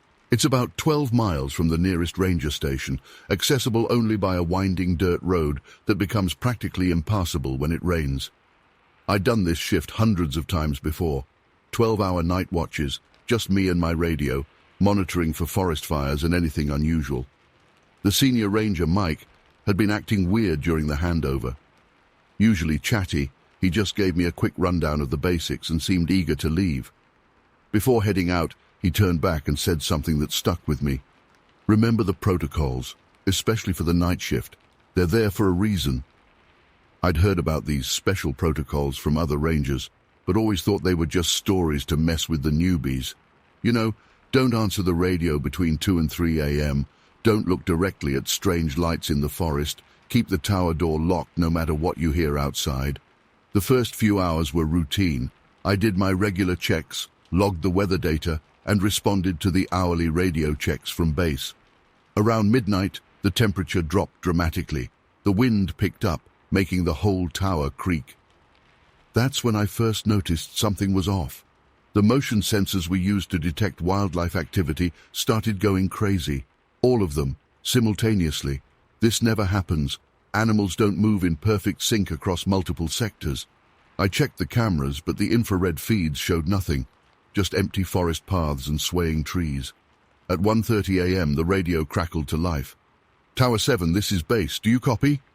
The voice sounded slightly off, like it was coming through a bad filter. I responded anyway, following protocol. "Tower 7 here. Over." There was a long pause, then, "Be advised, we're seeing unusual atmospheric readings in your sector. Maintain radio silence until further notice." This wasn't standard procedure. We never go radio silent unless there's a major emergency. I tried calling back, but got only static. That's when I noticed the temperature gauge had dropped to minus 15 degrees Fahrenheit. In October, in a heated tower. The lights started at 1:45 a.m., not like flashlights or campfires. These were different. They moved between the trees in patterns that defied physics, casting shadows that seemed to bend the wrong way. My first instinct was to grab the binoculars, but something stopped me. Mike's warning about the protocols echoed in my head. At 1:55 a.m., everything electronic in the tower went haywire. The computers started cycling through screens randomly, the weather instruments displayed impossible readings, and my phone showed dozens of missed calls from numbers that were just strings of zeros. Then 2 a.m. hit, and everything went dead silent. No wind, no creaking, nothing. Just absolute, crushing silence. The kind that makes your ears ring because they're desperate to hear something, anything. The radio came back to life at 2:03 a.m. "Tower 7, please respond. Emergency situation developing." It sounded like Mike, but something was wrong with his voice. It had this weird echo, like multiple people speaking almost in sync, but not quite. I remembered the protocol. No radio contact between 2 and 3 a.m. My hand hovered over the radio as the calls became more desperate. "Tower 7, we can see the fire. Why aren't you responding? There are people in danger." The voice was getting more distorted, more wrong with each transmission. I could hear what sounded like screaming in the background, but it wasn't quite right, like someone trying to imitate screams without ever having heard real ones.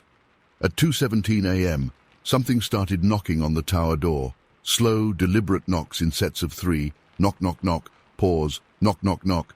I could see a shadow through the gap under the door, but it didn't look human. It was too dark, too dense, like a piece of the night had condensed into something solid. The knocking continued for what felt like hours, though my watch only showed minutes passing. Between knocks, I could hear something that sounded like whispering in a language I couldn't understand.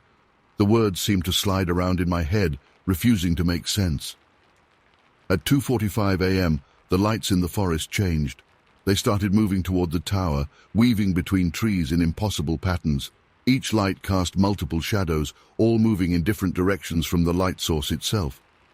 I kept my eyes on the floor, remembering the protocol about not looking directly at them. The radio kept broadcasting distorted versions of voices I knew, colleagues, family members, even my own voice, all begging for help, all slightly wrong. The thing at the door had stopped knocking and was now slowly dragging something sharp across the metal, making a sound that set my teeth on edge. At 2:59 a.m., everything reached a crescendo. The lights outside became blindingly bright, even with my eyes closed. The radio erupted in a cacophony of overlapping voices, all screaming now, all wrong. The temperature dropped so low my breath came out in clouds of ice crystals that hung motionless in the air. Then, at exactly 3 a.m., it all stopped. The lights disappeared. The radio went silent. The temperature began to rise. The thing at the door, the shadows, the impossible physics of it all, gone in an instant. When my replacement arrived at dawn, I couldn't bring myself to tell him what happened. How do you explain something like that? I filed my report as unusual atmospheric phenomena and took a week of personal leave. But I couldn't stay away. Something about that night changed me, changed how I see the world. I'm still working at Pinecrest, still doing night shifts in Tower 7. The protocols make sense now. They're not just rules, they're survival guidelines. Whatever's out there, whatever visits between 2 and 3 a.m., it's learning, adapting. Each time the voices on the radio get more convincing. The lights in the forest move closer to the tower. The knocking becomes more insistent. Last week I heard they're planning to install new electronic monitoring systems in all the towers, automated systems that would respond to any signal they receive 24/7. I tried to explain why that's a bad idea, but how do you tell someone that some calls shouldn't be answered, some lights shouldn't be watched, and some doors should never be opened, no matter who or what is knocking? I know how this sounds. I know most people will write it off as the ramblings of someone who spent too many nights alone in the forest. But if you ever find yourself working a night shift, if you ever hear something calling your name in a voice that's almost right, or see lights moving in ways that light shouldn't move, remember the protocols.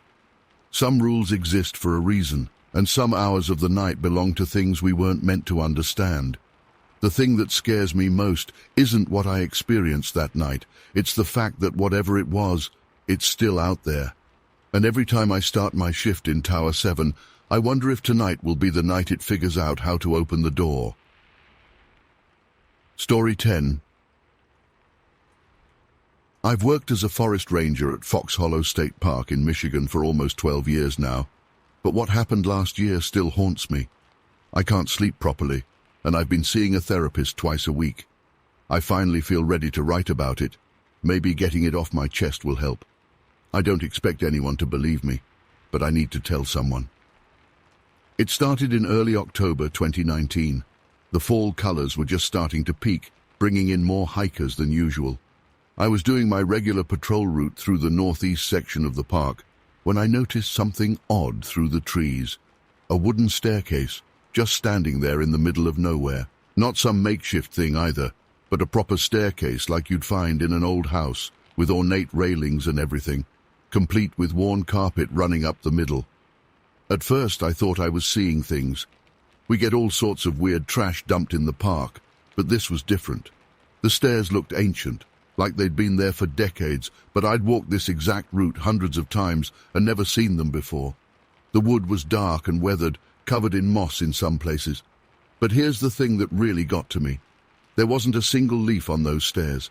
Everything around them was covered in fallen leaves, but the stairs themselves were completely clean.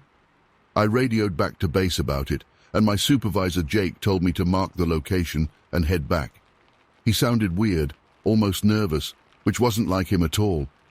When I got back to the station, he was waiting with a serious look on his face. He told me to forget about it and stay away from that area for a while. Said it was being handled by another department. I've known Jake for years. He's usually pretty open about everything going on in the park. This secretive behavior wasn't like him at all. That night, I couldn't stop thinking about those stairs. I went through all our maps and records, but there was nothing about any structure ever being built in that area. The whole thing felt wrong. I started doing some digging and found something disturbing. Over the past 50 years, there had been 17 missing persons cases in Fox Hollow, all of them clustered around that same section of the park. The next morning, I came in early and checked the logs from the previous night shift. 2 hikers had been reported missing, a couple in their mid-20s who never returned to their car. Their planned route took them right through the area where I found the stairs. I know I should have listened to Jake, but I couldn't just ignore it. I grabbed my gear and headed out there. The stairs were still there, looking exactly the same, but something felt different about the air around them. Heavy, like right before a storm. As I got closer, I noticed the temperature dropping dramatically. In October in Michigan, it was already pretty cold, but this was different. My breath was coming out in thick white clouds, and my fingers were going numb even through my gloves. I took out my camera to document everything, but it wouldn't turn on. Brand new batteries I'd just put in that morning completely dead. My radio was crackling with static, and my phone showed no signal, which was weird because we have boosters throughout the park, specifically to prevent dead zones. That's when I heard it. Footsteps on wood, coming from the stairs. Slow, deliberate steps, like someone walking down them. But there was nobody there. I could hear the creak of wood under weight, see slight depressions appearing on the carpet runner, one by one, coming down.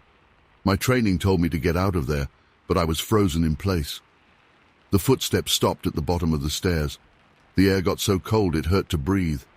Then I saw it. just for a split second, like a heat shimmer in the air taking shape.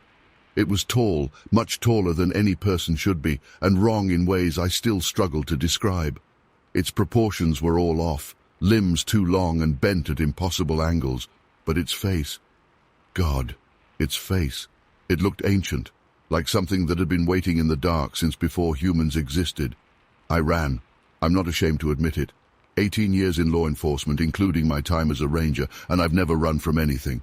But I ran that day. When I looked back just once, I saw the thing standing at the bottom of the stairs, and it was smiling. Not like a human smile, more like something that had learned what a smile was supposed to look like, but couldn't quite get it right. I made it back to my truck somehow, drove straight to the station. Jake was there, and as soon as he saw my face, he knew. He sat me down and finally told me the truth. The stairs had been appearing and disappearing in different parts of the park for decades. Every time they showed up, people went missing. The Park Service had been covering it up, marking the disappearances as hiking accidents or animal attacks. We organized a search party for the missing couple, but I already knew we wouldn't find them. We searched for 3 days straight. All we found was a single hiking boot, perfectly placed on the third step of the stairs. When we went back the next day with more equipment, the stairs were gone. The next week, Jake told me they were shutting down that section of the park indefinitely, citing environmental concerns. 3 rangers quit that month, including Jake. I tried to stay, but I couldn't. Every time I went into the woods, I felt like something was watching me, waiting. I kept seeing glimpses of those stairs through the trees, but when I looked again, they'd be gone. The sound of footsteps on wood would wake me up at night, even though I lived in a single-story house. I put in my resignation last month, moved to Ohio, trying to put some distance between me and Fox Hollow. But sometimes, late at night, I still hear those footsteps. And in my dreams, I see that smile, that terrible wrong smile. They never found that couple, or any of the others who went missing. The stairs haven't been seen since, but I know they're still out there, appearing somewhere else, waiting for someone else to find them. If you're ever hiking and see a staircase in the woods, no matter how interesting or out of place it looks, don't go near it. Don't take pictures of it. Don't even look at it too long. Just turn around and get out of there as fast as you can. I've attached a map marking all the disappearances I could find records of. Maybe someone else can make sense of the pattern. I can't look at it anymore. Writing this has taken everything out of me, and I need to take my meds and try to sleep. Not that they help much anymore. I don't expect anyone to believe this story. Some days I'm not even sure I believe it myself. But I know what I saw, and I know that somewhere out there, in some dark corner of the woods, those stairs are waiting for the next person to find them. Just remember, if you see them, run. Run as fast and as far as you can. Don't look back, and whatever you do, don't climb them, because whatever's at the top, it's hungry, and it's patient, so patient. Update. Since posting this, I've received several messages from other rangers and Park Service employees across the country. Turns out Fox Hollow isn't the only place where these stairs have been seen. They're showing up in national parks and forests all over. Always the same description. Old wooden stairs, carpeted, clean despite their surroundings, always followed by disappearances. The Park Service keeps covering it up, but it's happening more frequently now. Something's changing. Something's getting bolder. I tried contacting Jake last week, but his phone's disconnected. His sister told me he hasn't been seen in 3 days. She said he'd been acting strange, talking about going back to Fox Hollow one last time, to finish it, whatever that means. I told her to file a missing persons report, but we both know they won't find him. I'm leaving this up as a warning. Stay safe out there, and stay away from those stairs. Story 11. I've been a forest ranger in Vermont for almost 15 years now, and I never thought I'd be sharing this story. Even now my hands are shaking as I type this, and I keep looking over my shoulder at the woods beyond my cabin window. What happened to me last year in Birchwood changed everything I thought I knew about our forests, about reality itself. I've kept this to myself for months, but I need to get it out there. Maybe someone else has experienced something similar. Maybe I'm not alone in this. It was early October 2017, peak foliage season in Vermont. I was doing my usual rounds in the area we locals call the Whispering Woods. It's this old-growth forest that's been relatively untouched for centuries. The name comes from the way the wind moves through the maple and birch trees. It creates this weird whistling sound that some say sounds like whispers. At least, that's what I used to think was causing it. That morning started like any other. The air was crisp, maybe around 45 degrees, and there was this thick fog hanging between the trees. Pretty typical for that time of year. I'd gotten reports from hikers about strange noises in the area, not just the usual whispers, but what they described as voices speaking in some language they couldn't understand. Most of the time I'd write this off as the wind or maybe some local kids messing around, but there had been too many reports lately to ignore. I parked my truck at the ranger station and grabbed my gear. Flashlight, radio, first aid kit, the usual stuff. The fog was so dense I could barely see 20 feet ahead. As I walked deeper into the woods, something felt different. The birds weren't singing. There wasn't a single chipmunk or squirrel in sight. The whole forest felt dead silent, except for this low, constant humming that seemed to be coming from everywhere and nowhere at once. About 2 miles in, my radio started acting up. At first it was just static, but then it began picking up what sounded like fragments of voices, not like regular radio chatter. These were whispered words in what sounded like multiple languages overlapping each other. I tried switching channels, but it was the same on all of them. That's when I noticed the temperature had dropped dramatically. My breath was coming out in visible puffs, and frost was starting to form on my jacket. In October, in the middle of the day. I reached this clearing I'd been to hundreds of times before, but something was wrong. The trees around it seemed older somehow. Their bark was darker, twisted in ways I'd never noticed before. The ground was covered in these strange symbols carved into fallen logs and rocks. They looked ancient, but I swear they hadn't been there the day before. I know every inch of these woods, and this was just impossible. That's when I heard it, a woman's voice, clear as day, speaking from behind me. "You've finally come." I spun around, and there she was. I don't know how to describe her without sounding crazy. She looked both young and ancient at the same time. Her skin had this greyish tint, and her hair moved like it was underwater, even though there was no wind. She wore what looked like old leather and furs, covered in those same symbols I'd seen on the ground. My first instinct was to reach for my radio, but she raised her hand, and I couldn't move. Literally, couldn't move a muscle.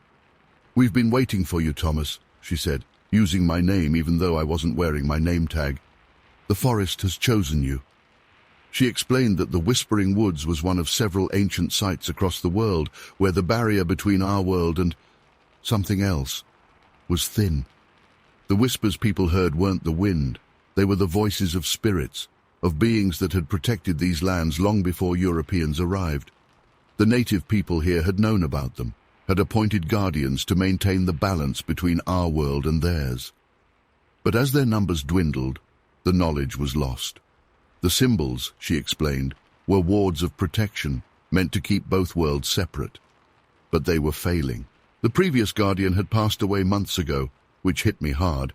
I suddenly remembered old Bill Mackenzie, a ranger who died last spring, and the forest needed a new protector. Somehow, it had chosen me. I found my voice and asked why me. She smiled, this strange, sad smile that made my blood run cold. "You've walked these paths for 15 years, she said. "You've respected the land. You've felt its magic without knowing what it was. The forest knows its own." That's when things got even stranger. She touched my forehead, and suddenly I could see everything. The forest was alive with lights. Spirits, she called them. They moved through the trees like fireflies, but they weren't fireflies at all. They were conscious, aware. I could hear their whispers clearly now, thousands of voices speaking in languages long forgotten by humans. She showed me things that made my reality crumble. Hidden caves with walls covered in those symbols, each one pulsing with a faint light. Ancient trees that served as doorways to somewhere else. Places where time moved differently. She showed me a small grove where it was still summer, right next to areas touched by winter frost. The forest I thought I knew was just the surface of something far deeper and older. The most terrifying part. The dangers she warned me about. Things that tried to cross over from the other side. Things that would harm people if the barriers fell. She showed me evidence of their attempts. Trees twisted into impossible shapes, animals found petrified in mid-stride, hikers who'd gone missing over the years who hadn't just gotten lost. They'd wandered into places they shouldn't have been able to reach. My role now was to maintain the wards, to learn their meanings, and to guide lost hikers away from the dangerous areas. She taught me how to recognize the signs, certain patterns in the bark, specific types of fungi that grew near the thin spots between worlds, the way the air felt heavier in places where the barrier was weakening.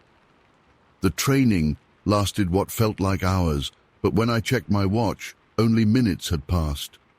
Before she left, she pressed her hand against my chest, and I felt this burning sensation. When I looked later, I found a mark there, one of those symbols, somehow burned into my skin without actually hurting me. "This marks you as a guardian," she said.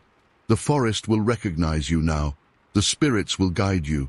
But be warned, where there are guardians, there are also those who would destroy what we protect. Be vigilant." She vanished after that, not in a puff of smoke or anything dramatic. One moment she was there, the next she just wasn't. But the effects of our encounter didn't fade. I can still see them, the lights, the spirits, whatever they are. I can read the symbols now, though I don't know how. I can feel when something's wrong in the forest, like a sixth sense. The strangest part, I've tried to take photos of the symbols, the lights, even the weird areas where time seems wrong. Nothing shows up in the pictures. My phone glitches out whenever I try to record anything unusual. It's like this whole other layer of reality is only visible to those who've been chosen, I guess. I still do my regular ranger duties. I still file normal reports about trail conditions and wildlife sightings. But now I have this whole other job that nobody knows about. I maintain the wards. I redirect hikers away from dangerous areas, making up excuses about bear sightings or unstable ground. I watch for signs of incursions, as she called them. Last week I found fresh symbols carved into a tree, not by me or my predecessor. Someone else knows about this. Someone else is watching. I don't know if they're friend or foe, but I can feel something building.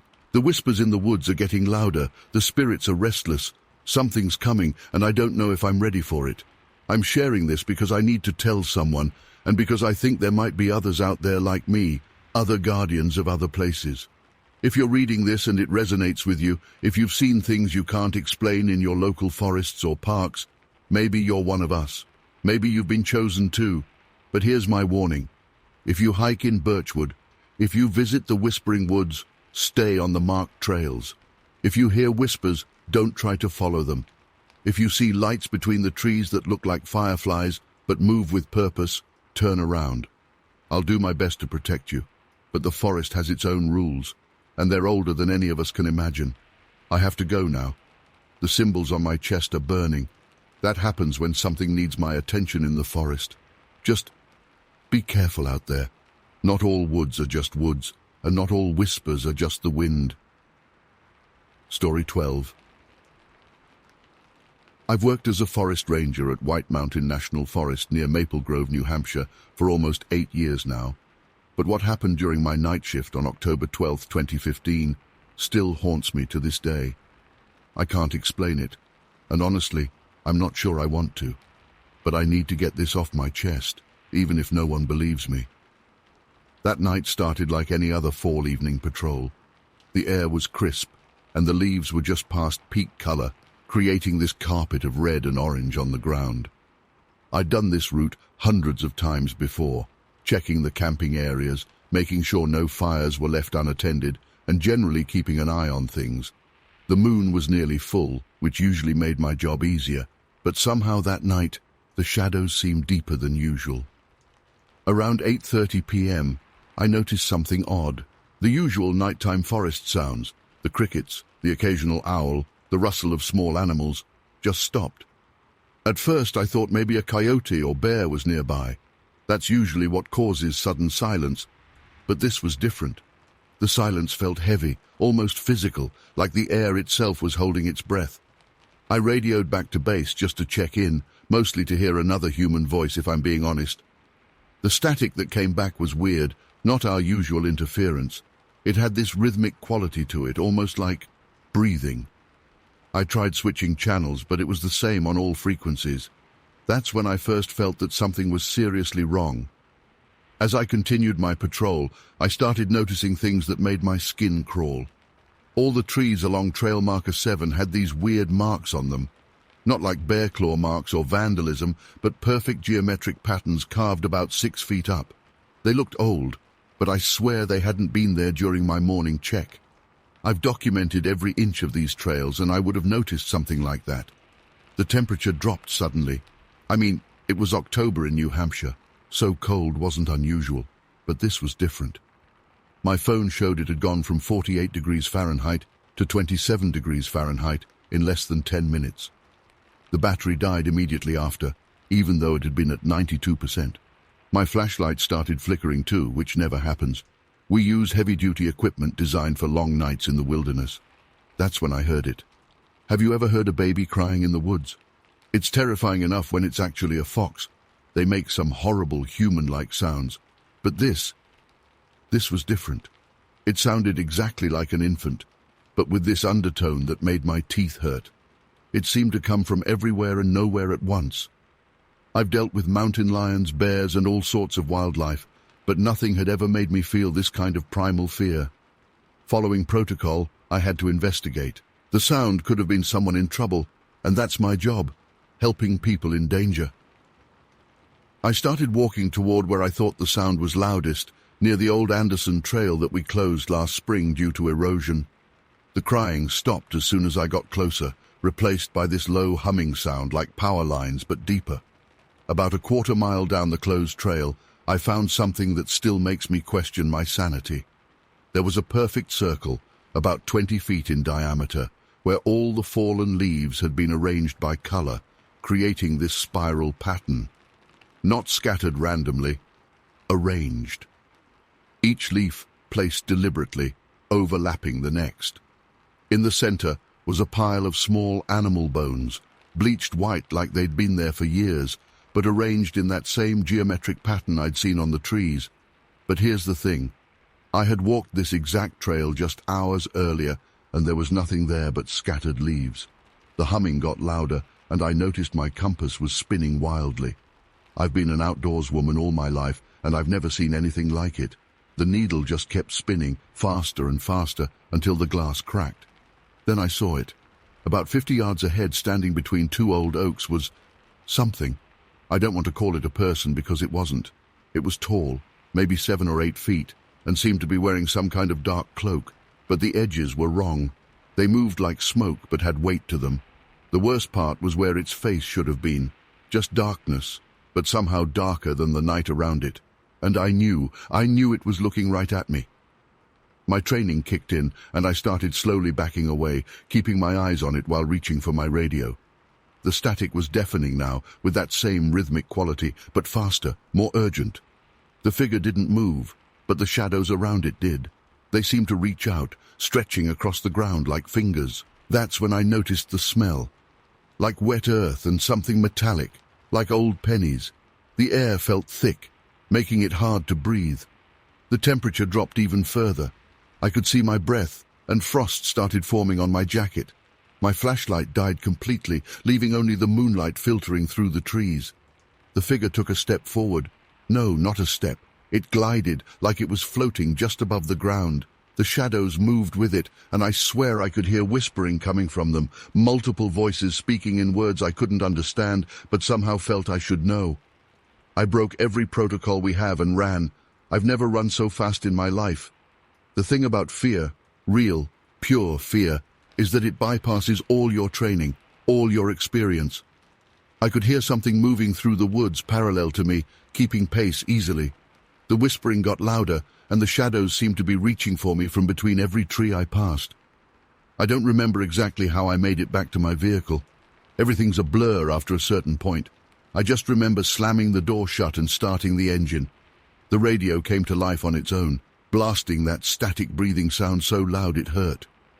I drove straight to the ranger station, breaking speed limits the whole way. When I got back, everything was normal. The radio worked fine. My phone turned on like nothing had happened. Even my flashlight worked perfectly. The temperature was back to normal. But I knew what I'd seen. I pulled up our trail cameras. We have dozens set up throughout the park, but every single one of them had malfunctioned during my shift. 4 hours of footage from every camera, just static. The next morning, I went back with 2 other rangers. The leaf spiral was gone. The geometric marks on the trees, nowhere to be found. If it wasn't for the cracked compass in my pocket and the frost damage on my jacket, on a night that officially never dropped below 45 degrees Fahrenheit, I might have convinced myself I imagined it all. I filed a report, trying to be as professional and objective as possible. It's sitting in a file somewhere, probably labeled as a possible hoax or hysteria. I've heard all the explanations. Stress, exhaustion, maybe someone playing a prank. But I know what I saw, and I know that thing is still out there. I still work at the park. I have to. It's my job to protect people. But I never do night patrols alone anymore. I've requested partner patrols for all night shifts, citing safety protocols. My supervisor approved it without much question. I think he saw something in my eyes when I gave him my report that made him believe something had happened, even if he couldn't understand what. The weird thing is, since that night, I've noticed changes in the forest. Subtle things most people wouldn't catch. The wildlife patterns have shifted. Animals avoid certain areas for no apparent reason. Some of the oldest trees have started dying without any obvious cause. And sometimes, just at the edge of hearing, I catch that whispered static, like the forest is trying to tell me something I don't want to hear. I've researched local history since then, trying to find any similar reports. I found some old newspaper clippings about disappearances in the area, dating back to the 1800s. Nothing was ever proven, but the descriptions, the geometric patterns, the sudden cold, the strange sounds, they're all there. Whatever I encountered that night has been here a long time. I still do my job, but differently now. I carry extra batteries for everything. I never go anywhere without a backup radio. And I've learned to listen to that pit of your stomach feeling that tells you something's wrong, even when your logical mind says everything's fine. Most importantly, I've learned that sometimes the most terrifying thing isn't what you can see. It's knowing that something can see you. I don't expect anyone to believe this story. Hell, some days I'm not sure I believe it myself. But I know what I experienced. And I know that something is out there in those woods. Something old. Something that doesn't belong in our world, but has found its way in. And sometimes, late at night when I'm lying in bed, I hear that static whisper again. And I wonder if it followed me home. Story 13. I've been a forest ranger at Mount Rainier for almost 15 years now, and what I experienced last October still keeps me up at night. I'm finally sharing this because I can't carry this burden alone anymore, and people need to know what's happening in our forests. It started with a routine missing person report, a hiker who hadn't returned to their campsite. Nothing unusual for Mount Rainier, especially during the fall when weather conditions can change rapidly. But something felt different this time. When I pulled up the records while filing the report, I noticed an unsettling pattern in the data from the past 18 months. 25 people had gone missing, all in roughly the same area, and none of them had been found. The strange part? Each case had been handled by the same private search and rescue company, Mountain Recovery Solutions, MRS. They'd recently won a contract with the Park Service, and I'd never questioned it before. But looking at those numbers, my stomach turned. In my entire career, I'd never seen such a high concentration of disappearances in one area with 0 recoveries, not even partial remains or personal effects. I decided to dig deeper into the MRS cases. The company's reports were oddly similar. Each missing person was presumed to have fallen from a specific cliff face or gotten lost in a particular valley. But when I cross-referenced the locations, they didn't match up with typical accident-prone areas. In fact, some of these places were relatively safe, well-marked trails. That morning, I drove out to the most recent disappearance site. The October air was crisp, and fog hung low between the trees. I parked my truck at the Rainbow Falls trailhead and started hiking.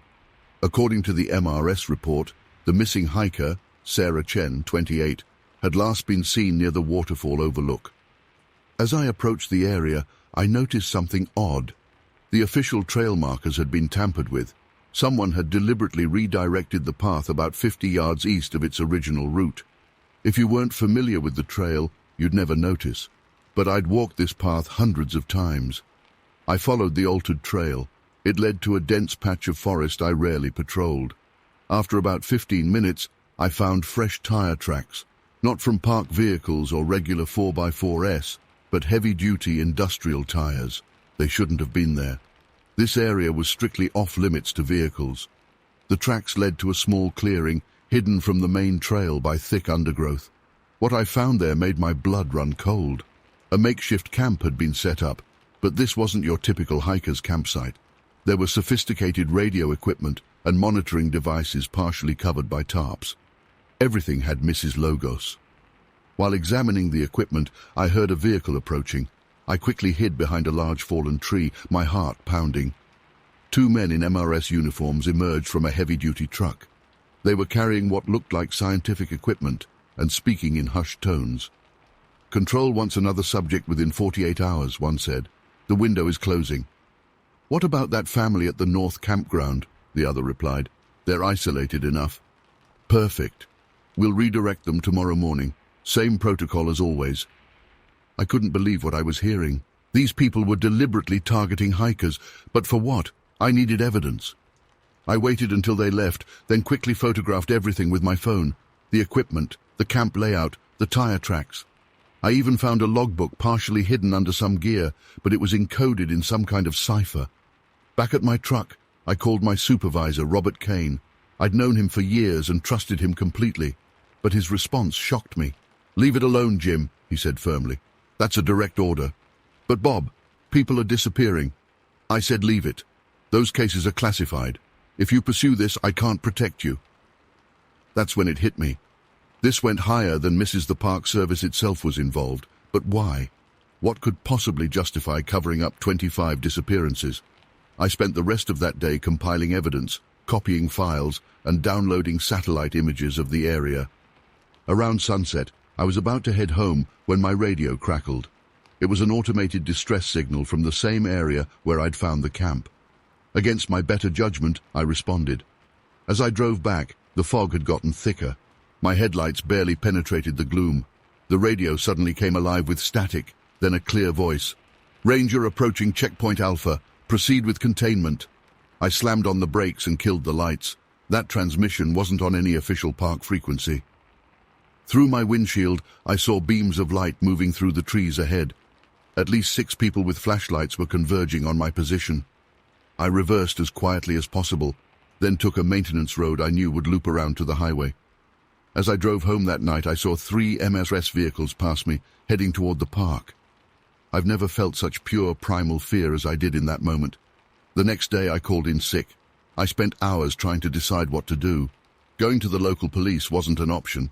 They'd just contact the Park Service. The FBI felt too risky without hard evidence.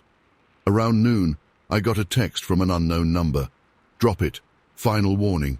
I checked my phone's security. Someone had accessed it remotely the night before. All my photos from the camp were gone. The copied files on my laptop had been corrupted. They'd cleaned out everything. That afternoon, 2 MRS trucks parked outside my house. They stayed there until sunset. The message was clear. Here's the thing that really haunts me. The disappearances stopped immediately after that day. Just stopped. The MRS contract was quietly terminated a month later. The company itself seems to have vanished. Their website is gone. Their office is empty. When I finally got the courage to check the Forest Service records again, every mention of those 25 missing people had been erased. It's like they never existed. I've spent countless nights trying to make sense of what I discovered. What were they doing with those people? Why did it suddenly stop? Sometimes I convince myself it was all a nightmare, but then I'll catch glimpses of unfamiliar vehicles following me, or hear strange clicks on my phone line. I'm sharing this now because I can't stay silent anymore. Those 25 people had families, lives, stories. They deserve to be remembered, to be found, to have justice. I don't know if posting this will make any difference, or if I'm putting myself in danger by speaking out. But somebody needs to know the truth about what's happening in our national parks. To anyone planning to hike Mount Rainier, stick to the marked trails. Don't trust private rescue companies. And if you see anything unusual, Anything at all, don't report it to the rangers. We're not always on your side. Update. Since posting this, I've received dozens of messages from people describing similar patterns at other national parks.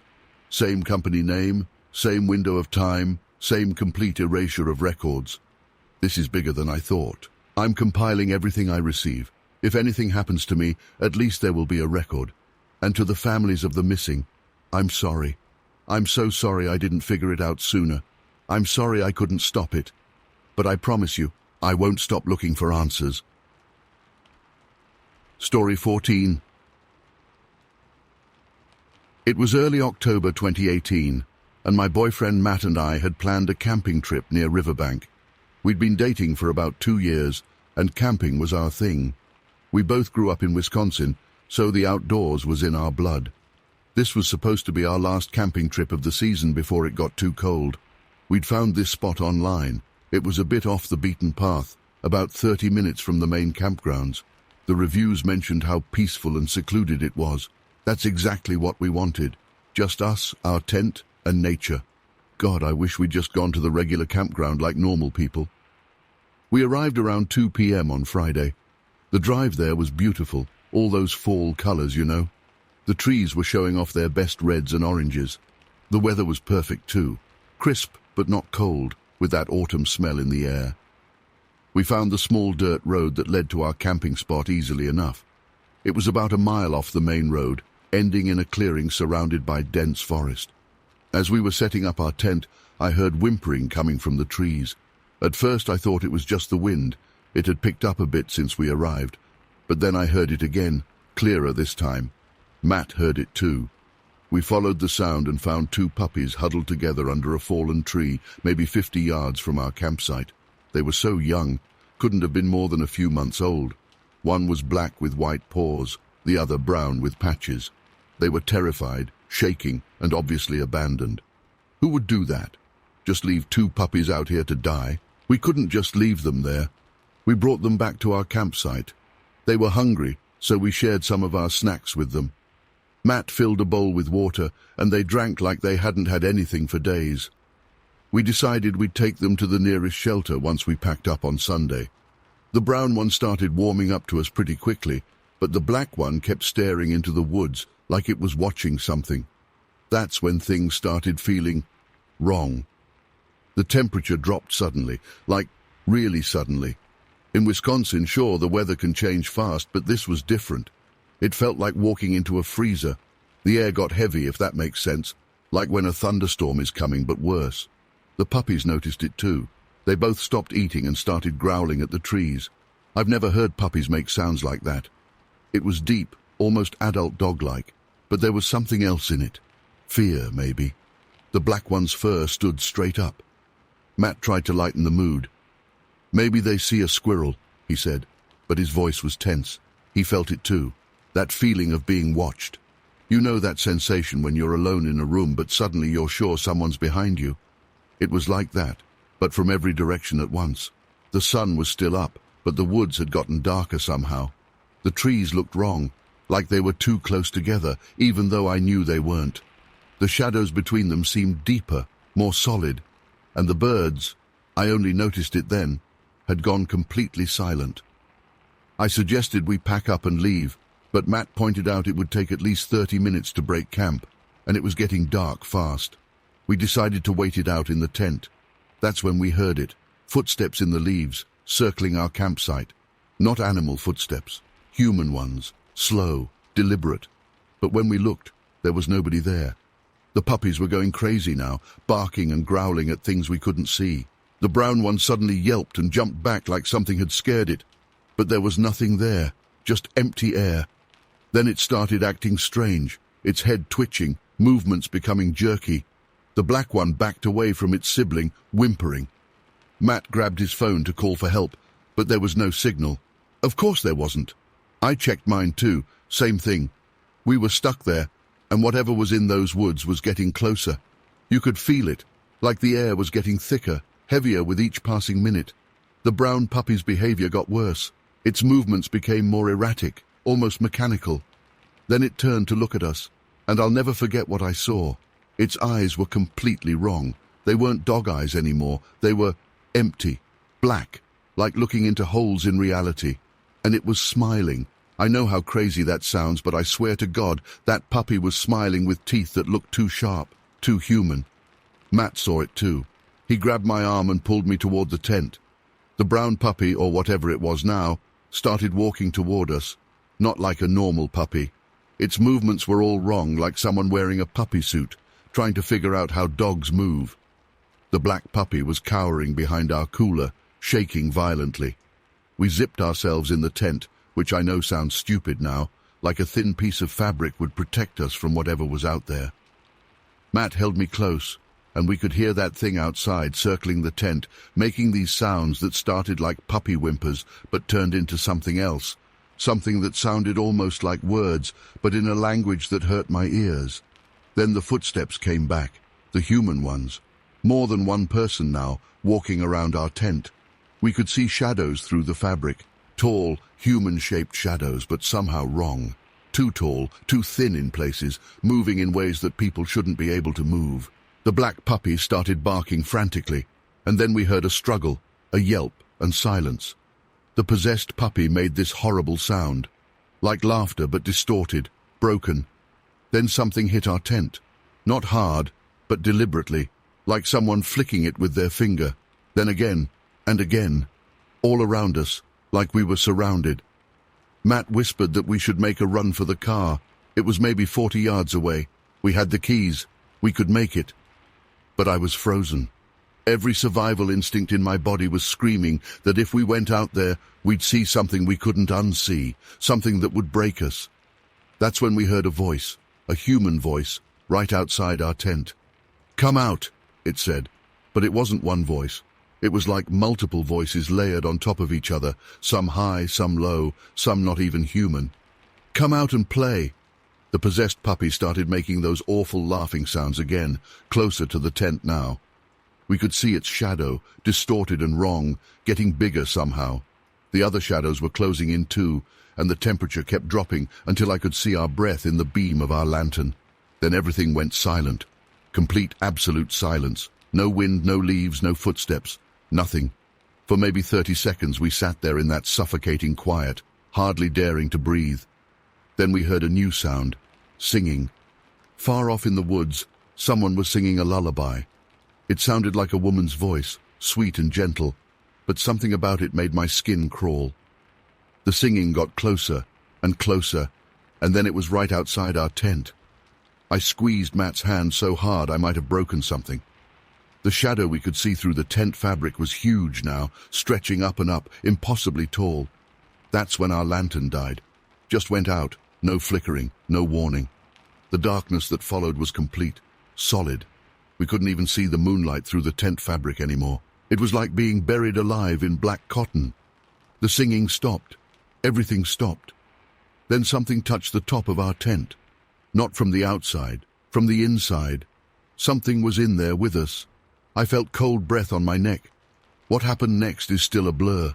Matt yanked the tent door open and pulled me out. We ran. The possessed puppy was right there, its face twisted into that horrible smile, but we dodged around it. The shadows in the woods were moving, reaching for us with long, wrong-looking limbs. The singing started again, coming from everywhere and nowhere. We made it to the car somehow. I remember fumbling with the keys, the shadows getting closer, that twisted puppy thing coming at us with jerky, broken movements. As soon as we were inside, Matt floored it. We hit something, I don't know what, as we reversed, then spun around and shot down that dirt road like hell itself was chasing us.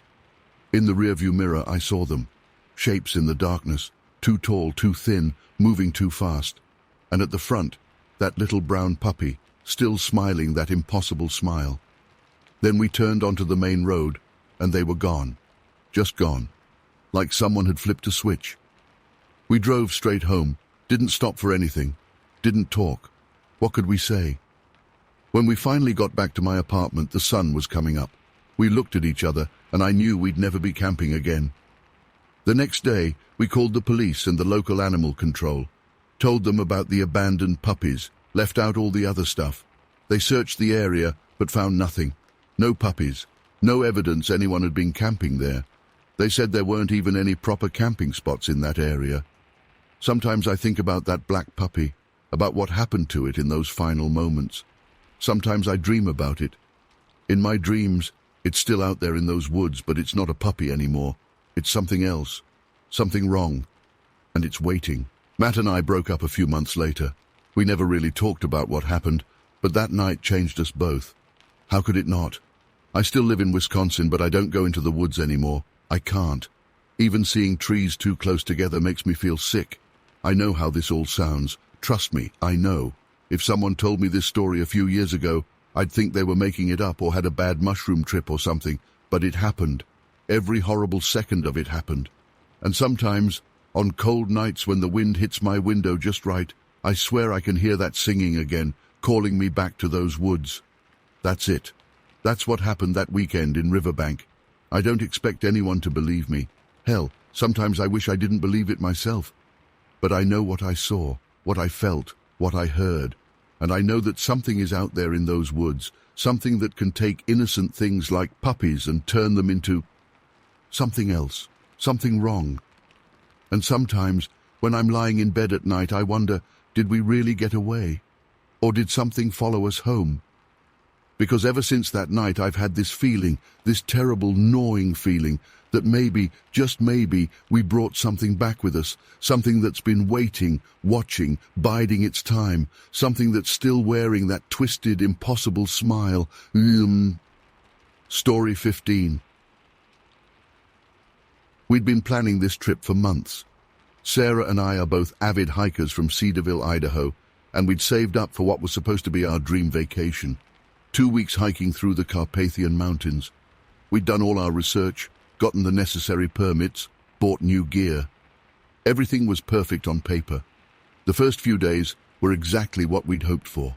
The landscapes were breathtaking, the weather was ideal, and we'd lucked out with mostly empty trails. We'd planned to spend about 5 days hiking through Retezat National Park, camping at designated sites along the way. The trouble started on our 3rd day there. It was early afternoon, maybe around 2 p.m., when we first spotted him. A tall, gaunt man, probably in his 60s, wearing what looked like old military surplus gear. He had this massive black dog with him, easily the biggest dog I'd ever seen. At first, we just exchanged polite nods as hikers do, but then he stopped, turned around and called out to us in perfect English, barely even an accent. "Beautiful day for hiking, isn't it? Mind if I walk with you for a bit?" Something felt off right away. We were miles from civilization, and this guy just happened to speak perfect English. But you don't want to be rude to the only other person you've seen all day, especially in a foreign country.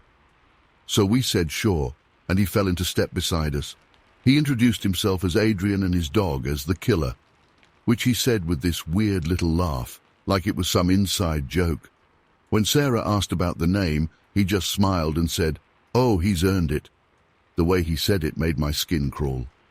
We walked together for maybe half an hour, making awkward small talk. He knew way too much about us, asked about Idaho, about our jobs. I'm an accountant, Sarah teaches high school, even mentioned the hiking groups we belong to back home. When I asked how he knew all this, he just shrugged and said, "People talk on the trails."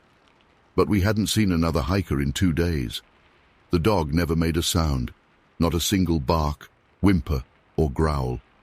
It just padded along beside Adrian, its eyes constantly fixed on us. And they weren't normal dog eyes. They were this pale, almost white-blue color that seemed to glow even in the daylight. Things got really weird when we stopped for a water break. Adrian was telling us about the history of the area, but his stories kept getting darker and darker. He talked about people disappearing in these mountains, about old rituals that used to be performed here, about things that supposedly still lived in the deeper parts of the forest. The way he told these stories, it wasn't like a guide sharing local folklore. He spoke about them like he'd been there. Sarah tried to politely change the subject, asking about nearby camping spots. Adrian's whole demeanor changed instantly. His face got really serious and he said, "Oh, you'll be camping with me tonight, I insist." The way he said it, it wasn't a suggestion or an invitation. It was a statement of fact.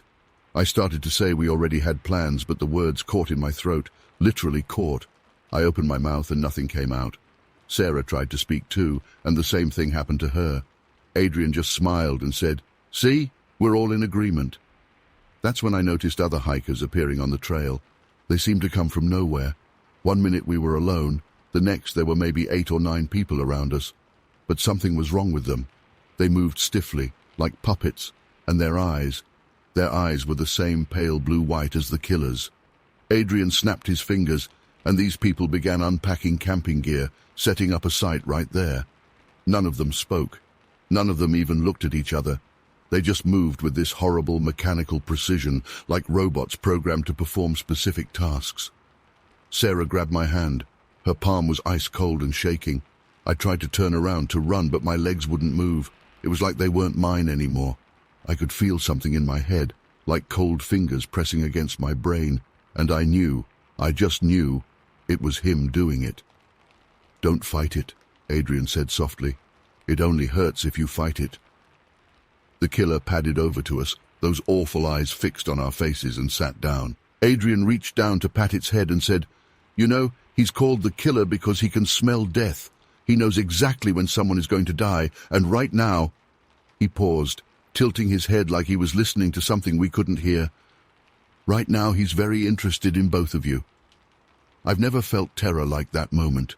It was pure animal fear, the kind that strips away everything human and leaves you with nothing but the desperate need to survive. I could feel Sarah trembling beside me, could see tears running down her face, but we couldn't move, couldn't speak, couldn't do anything but watch as those blank-eyed people set up camp around us. The sun was starting to set when something happened that I still can't explain. One of Adrian's puppet people was building a fire, and they dropped a match. The small flame caught their sleeve, and for just a split second, their eyes cleared. They screamed, this horrible, desperate sound, and Adrian's head snapped toward them. In that moment, whatever force was holding us weakened. Sarah felt it too. We ran. I don't remember consciously deciding to run. One second we were standing there, the next we were crashing through the undergrowth, off the trail, running faster than I've ever run in my life. I could hear Adrian shouting behind us, his words in some language I didn't recognize, and the killer's paws pounding against the earth. The other people, the ones with the white-blue eyes, they were pursuing us too. I could hear them crashing through the forest, moving with that same horrible mechanical precision. But they weren't quite fast enough. Whatever humanity that brief moment of pain had awakened in one of them must have weakened Adrian's hold on the others. We ran until our lungs were burning and our legs were ready to give out. The sun had set completely, but we didn't dare stop. We could still hear them behind us, getting closer, then farther away, then closer again, like they were toying with us. The killer's eyes glowed in the darkness, sometimes right behind us, sometimes off to the side, sometimes ahead of us. But somehow we kept running. I don't know how long we ran, hours probably. We were completely lost, running blindly through the Romanian wilderness in the dark. Multiple times we fell, got cut up by thorns, slammed into trees we couldn't see. But the sound of those footsteps behind us, the occasional glimpse of those glowing eyes, kept us going. Finally, we saw lights in the distance, a village, or at least some kind of settlement. As soon as we spotted it, the sounds of pursuit just stopped. The forest went completely silent. When we looked back, there was nothing there. No glowing eyes, no footsteps, no Adrian or his puppet people, just darkness. We made it to the village, barely. The locals found us collapsed on the road, bleeding, covered in dirt and leaves, barely able to speak. They took us to the local police station, called in a medical team. We tried to tell them what happened, but either they didn't understand us or they didn't believe us. They just kept saying something about tourists getting lost, being unprepared for the wilderness. We cut our trip short and flew home the next day. But that wasn't the end of it. Sometimes, usually just as I'm falling asleep, I swear I can feel those cold fingers in my brain again. Sarah says she feels it too. We'll be doing something completely normal, watching TV, cooking dinner, whatever, and suddenly we'll lose control of our bodies for a few seconds, just long enough to remind us that he's still out there, that he can still reach us. The worst part? We've started seeing dogs with pale blue-white eyes in Cedarville. Just glimpses, usually at night or in the early morning fog. They never bark. They never make any sound at all. They just watch us with those horrible eyes. And I know, they're reporting back to him. I've tried researching Adrian. Tried to find any information about similar experiences in that part of Romania. But there's nothing. Just local legends about mountain spirits and old gods that live in the forests. Stories about people going missing, about hikers being found wandering the mountains with no memory of where they'd been or what happened to them. We don't go hiking anymore. We barely leave the house after dark. Every time I see someone standing still for too long, or moving in a way that seems just slightly off, I worry that Adrian has somehow found us, that he's building his army of puppets here in Idaho. The rational part of my brain keeps trying to explain it away. Stress, dehydration. Maybe we ate some bad food or got exposed to something that made us hallucinate. But then I'll catch Sarah staring blankly into space, her body rigid and unmoving, and I'll know it wasn't a hallucination. Or I'll wake up in the middle of the night to find myself standing in our backyard with no memory of how I got there, and I'll hear a dog howling in the distance, a sound that seems to carry that same impossible intelligence as the killer's eyes. I don't know why I'm sharing this now. Maybe I'm hoping someone else has experienced something similar. Maybe I just need to tell someone who might believe me. Or maybe he's making me write this. Maybe these aren't even my words anymore. If you're planning to go hiking in Romania, specifically in Retezat National Park, please be careful.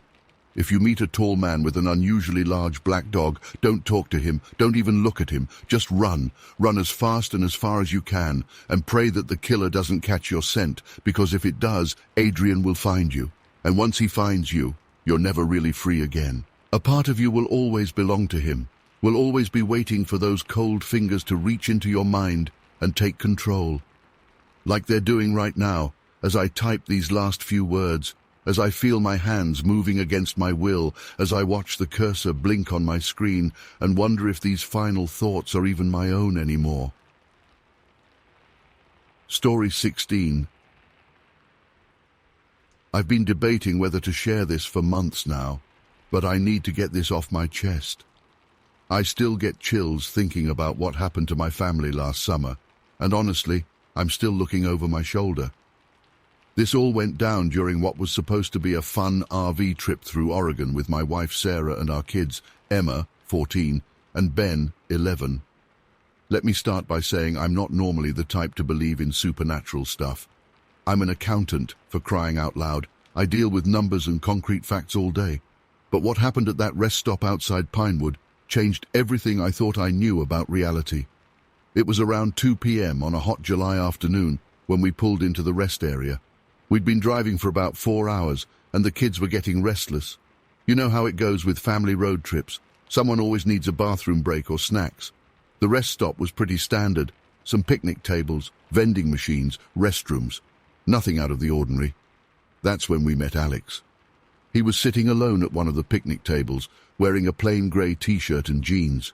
Nothing remarkable about his appearance. Probably in his mid-30s, average height and build. He smiled and waved as we walked past, and I remember thinking how friendly that seemed. Looking back now, I should have noticed how his smile never quite reached his eyes. While Sarah took Emma to the restroom, I stayed with Ben near the vending machines. He wanted some chips, and I was fishing around for quarters when Alex approached us. He started making small talk, asked where we were headed, commented on our RV, it was a rental, that sort of thing. Normal rest-stop conversation, right? But then something weird happened. Ben, who's usually pretty shy around strangers, suddenly started telling Alex everything about our trip, specific details about our route, where we were staying, even mentioned the name of the campground we were heading to. I remember feeling uneasy about how much information he was sharing, but when I tried to interrupt, I couldn't get a word out. It was like my throat had closed up. The really unsettling part, I could have sworn Alex's eyes changed color while he was talking to Ben. Just for a split second, they seemed to shift from brown to this weird milky white. I blinked, and they were normal again. I told myself it was just the sun playing tricks on me. Sarah and Emma came back, and I noticed something off about Emma immediately. She was walking stiffly, almost robotically, and her usual animated expression was completely blank. When I asked if she was okay, she replied in this monotone voice that didn't sound anything like her, "I'm fine, Dad. Alex is coming with us." I hadn't even introduced Alex to them yet. Sarah must have sensed something was wrong too, because she grabbed my arm tight enough to leave marks. That's when Alex turned to look at us, and this time I know I wasn't imagining it. His eyes were definitely that milky white color, and there was something about his smile that seemed to stretch just a little too wide for his face.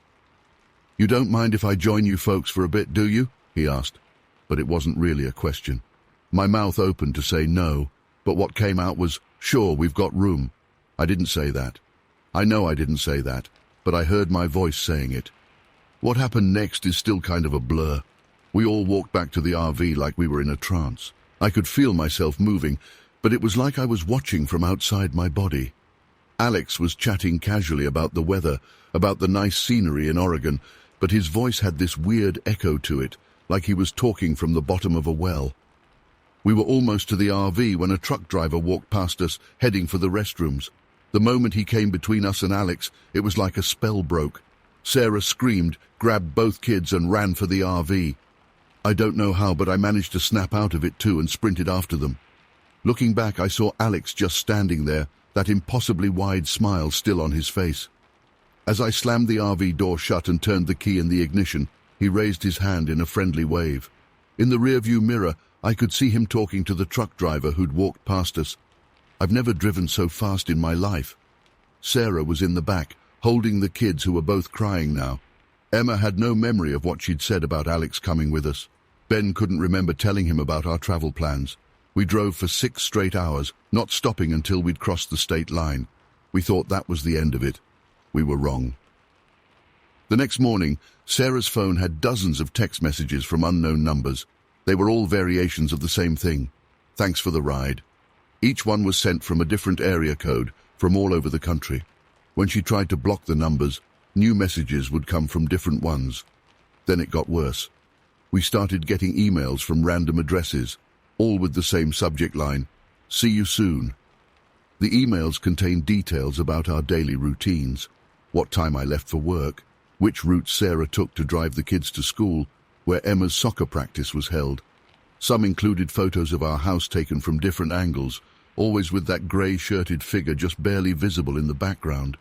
We've moved twice since then, changed our phone numbers, deleted our social media accounts, but every few weeks we'll get a new message. Sometimes it's a text, sometimes it's an email. Once it was a handwritten note left on our windshield, always from Alex, always friendly, always promising to see us soon. The most recent one came yesterday. It was a photo taken at that rest stop in Pinewood, showing our family walking toward the RV. In the photo, Alex is standing with us, his arm around my shoulder, but I know he was never that close to us. His eyes in the photo are that milky white color, and his smile, that impossible smile. The message attached just said, "Remember that fun day? Let's do it again sometime. I've met so many nice families since then, but yours was special. I'll be seeing you." I don't know what Alex is. I don't know how he does what he does. All I know is that somewhere out there, he's still traveling, still stopping at rest areas, still meeting families. If you're on the road and someone approaches you being just a little too friendly, check their eyes.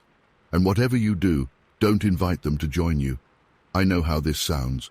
Trust me, I know. If someone had told me this story a year ago, I would have thought they were making it up or needed psychiatric help. But I swear on everything I hold dear that every word I've written is true. Sometimes late at night, I still hear Sarah crying in the bathroom, and Emma still wakes up screaming about the man with the too wide smile. Ben hasn't spoken to a stranger since that day. We're planning to move again next month. We haven't told anyone where we're going, not our families, not our closest friends. Maybe this time we'll manage to disappear completely, but part of me knows it won't matter. Somehow, Alex will find us. He always does. If you're reading this and you've had a similar experience, please reach out. We need to know we're not alone in this, but be careful. He seems to know when people are talking about him. Sometimes when I'm writing about this, my cursor starts moving on its own, deleting words, changing them. Even now I can feel my screen flickering slightly, and there's this faint smell of message ends abruptly. Edit. Sorry for the sudden ending. My computer crashed while I was writing this. When it came back on, I had 17 new emails, all from different addresses. They all say the same thing.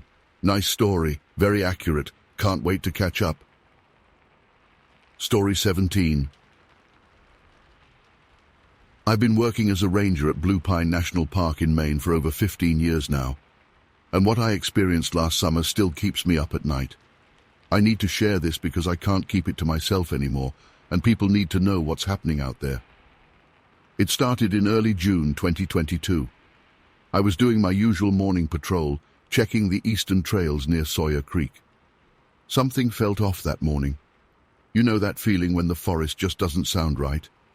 I've spent enough time in these woods to know when something's wrong. The usual morning chorus of birds was missing. Instead of the constant chatter of chickadees and nuthatches, there was this unsettling silence. At first, I thought maybe we had a mountain lion in the area. That sometimes happens. Predators can quiet an entire section of forest. But this was different.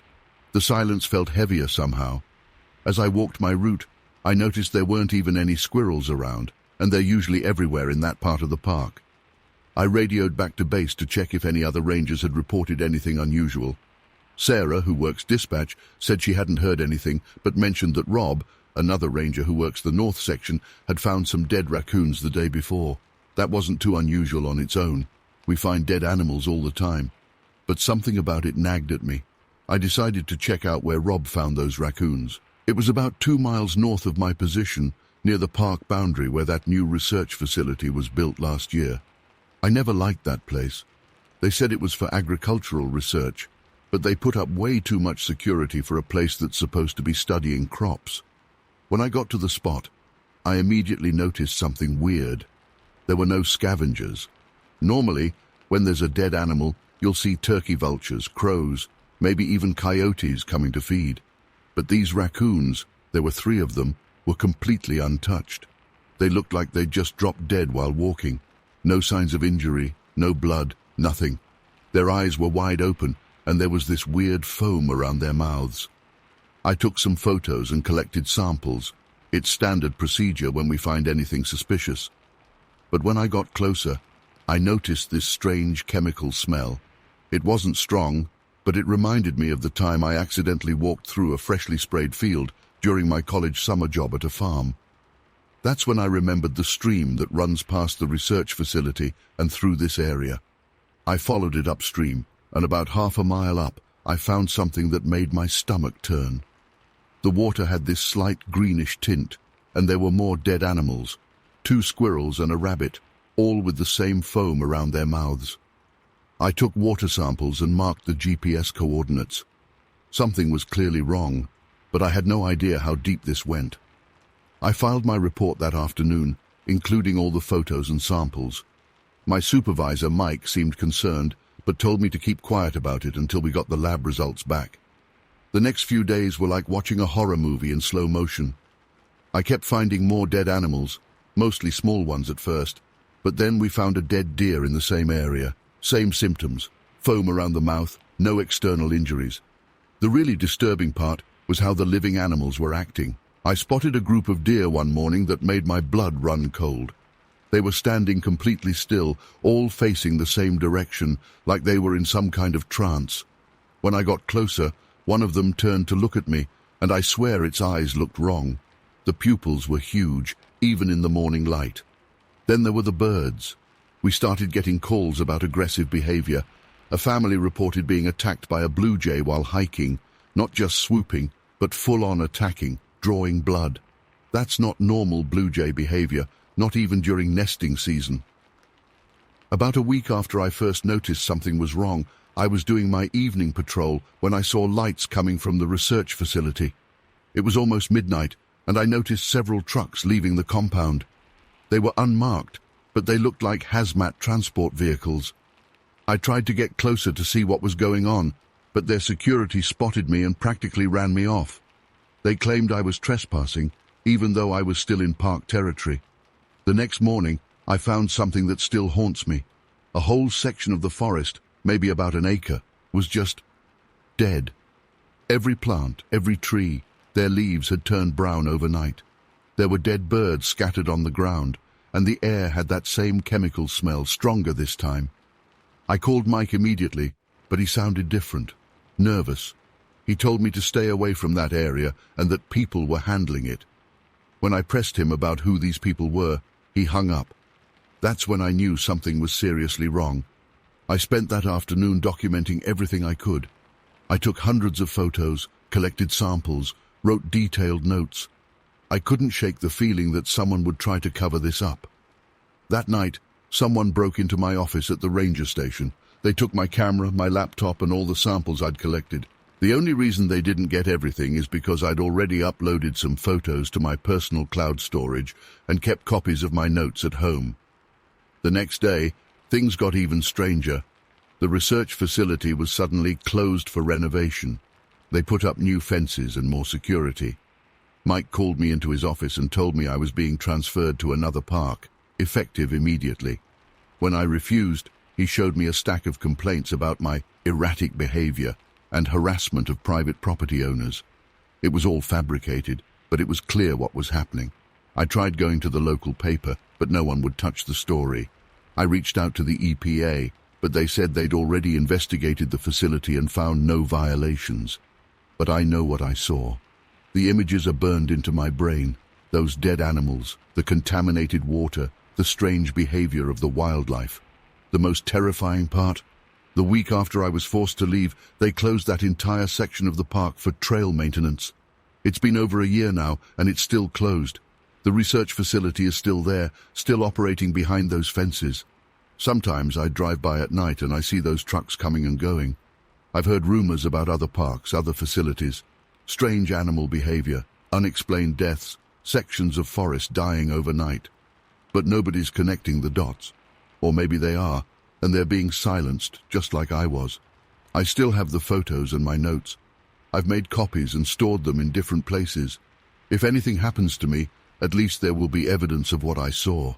But the worst part is not knowing what they're really doing in that facility, or how many other places like it exist. The animals that survived, they're different now. The ones that didn't die or get aggressive just seem wrong, like they're not quite themselves anymore. I've been a ranger long enough to know when an animal is sick or injured, but this is something else. It's like whatever they were exposed to changed them on a fundamental level. I'm writing this because people need to know what's happening. These aren't just isolated incidents. There's a pattern here, and whatever's going on in that facility, whatever they're testing or developing, it's not just affecting the wildlife. The ecosystem is connected. What affects one part eventually affects everything. Last week, I heard they're planning to build another research facility in Vermont. Same company, different name. I can't prove they're connected, but I know in my gut they are. I'm going to keep investigating, keep documenting. Someone needs to expose what's really going on before it's too late. If you've seen anything similar in your area, strange animal behavior, unexplained deaths, mysterious facilities, please reach out. We need to connect these dots before whatever they're doing spreads further. I've seen what it can do to a forest in just a few days. I don't want to imagine what could happen if they keep expanding these operations.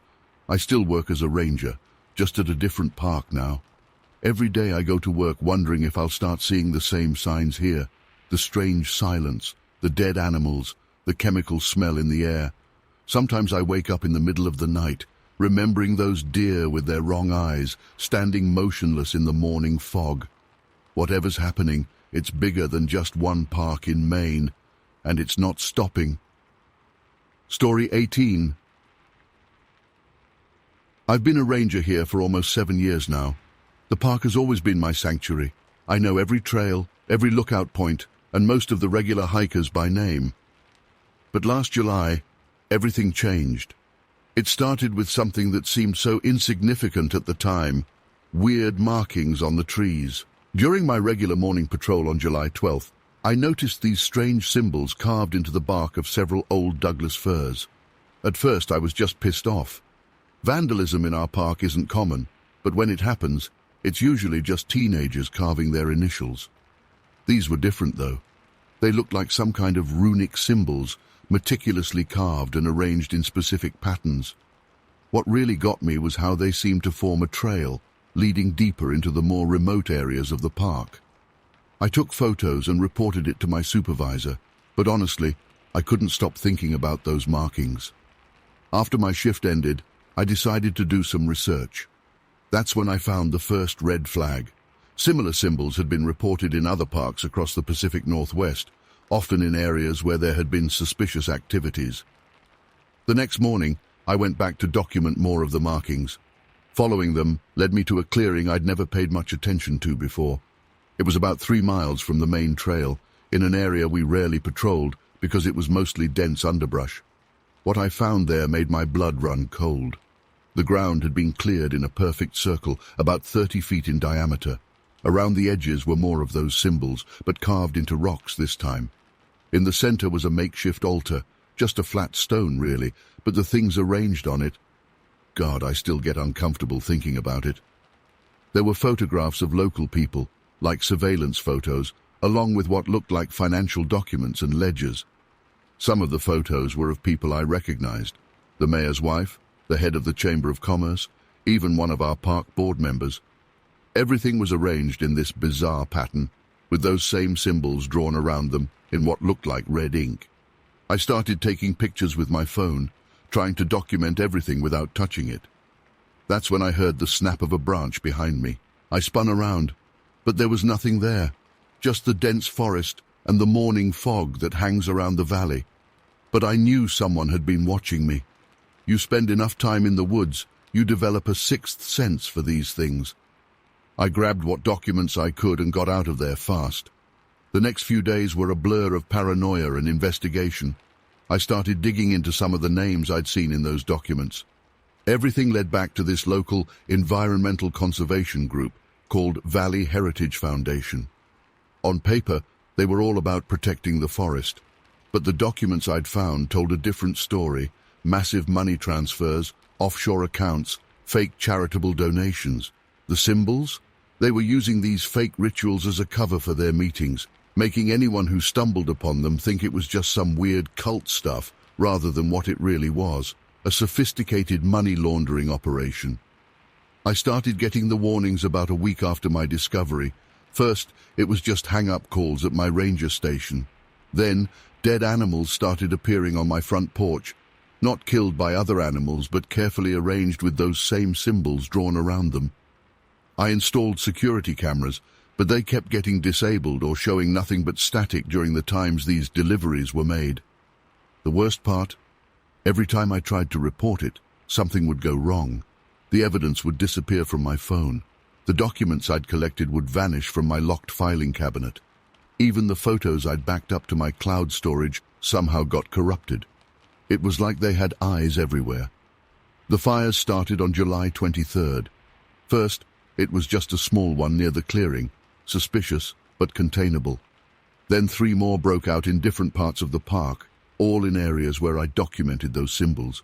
They were strategic, destroying specific areas where I'd found evidence. The fire department called them accidents, faulty power lines, despite the fact that there weren't any power lines in those areas. I tried to talk to my supervisor about it, but he just gave me this look, like he was scared. He transferred me to desk duty the next day, saying I seemed stressed and needed a break from field work. That's when I noticed his hands shaking as he signed the paperwork. The turning point came when I was leaving work late one evening. I found an envelope on my windshield. Inside was a photo of my sister's kids playing in their backyard in Seattle, taken that same day. The message was clear. I wish I could tell you that I fought back, that I exposed the whole operation and brought these people to justice. But the truth is, I backed off. I've got the transfer paperwork to another park in Idaho sitting on my desk right now. Some nights, I feel like a coward for running. Other nights, like tonight, when I hear rustling outside my window or see shadows moving where they shouldn't be, I wonder if I'm even going to make it until my transfer date. The symbols are still out there.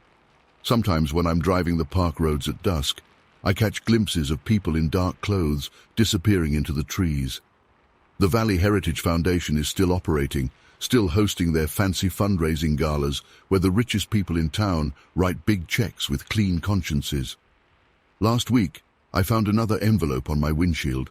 No pictures this time, just a blank piece of paper with one of those symbols drawn on it. The message was clear: don't talk. But they didn't say anything about writing it down. I know how this sounds. Trust me, if someone had told me this story a year ago, I'd have thought they were paranoid or making it up. Hell, Sometimes I wish I was just paranoid. But I've seen too much, found too many connections. The money trails are real, the threats are real, the fires were real. The scariest part isn't the cultish symbols or the threats. It's knowing that in every small town meeting, every charity fundraiser, every community event, these people are there. They're smiling, shaking hands, acting like pillars of the community while using our park, my park, as their own personal criminal enterprise. I still have copies of some documents hidden away. Maybe someday I'll find someone who can help me expose this. But for now, I need to stay alive. I need to make sure my family stays safe. So I'll do what they want. I'll leave. But I won't forget.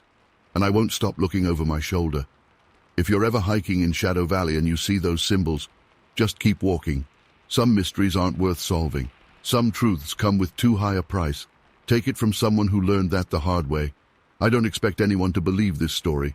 Sometimes I can hardly believe it myself. But I know what I saw. I know what I found. And I know they're still out there watching. Always watching. Story 19. It started as a routine mapping assignment. We were updating our trail systems and documenting any changes in the landscape after the previous winter's heavy snowfall. The weather was perfect that morning. Crisp autumn air, clear skies.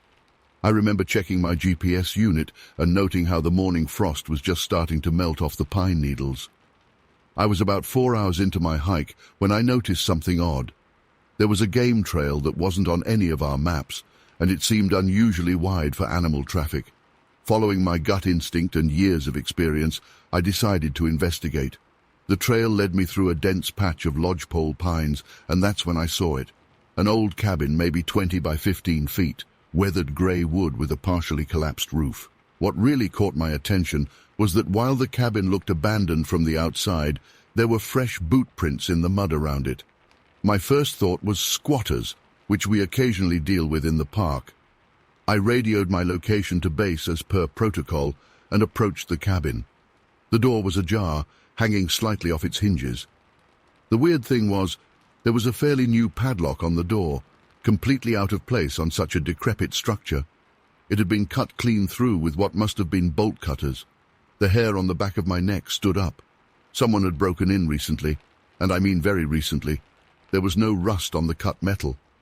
I drew my bear spray, standard issue for rangers, and announced myself, "Park service, anyone inside?" No response. When I entered the cabin, the first thing that hit me was the smell.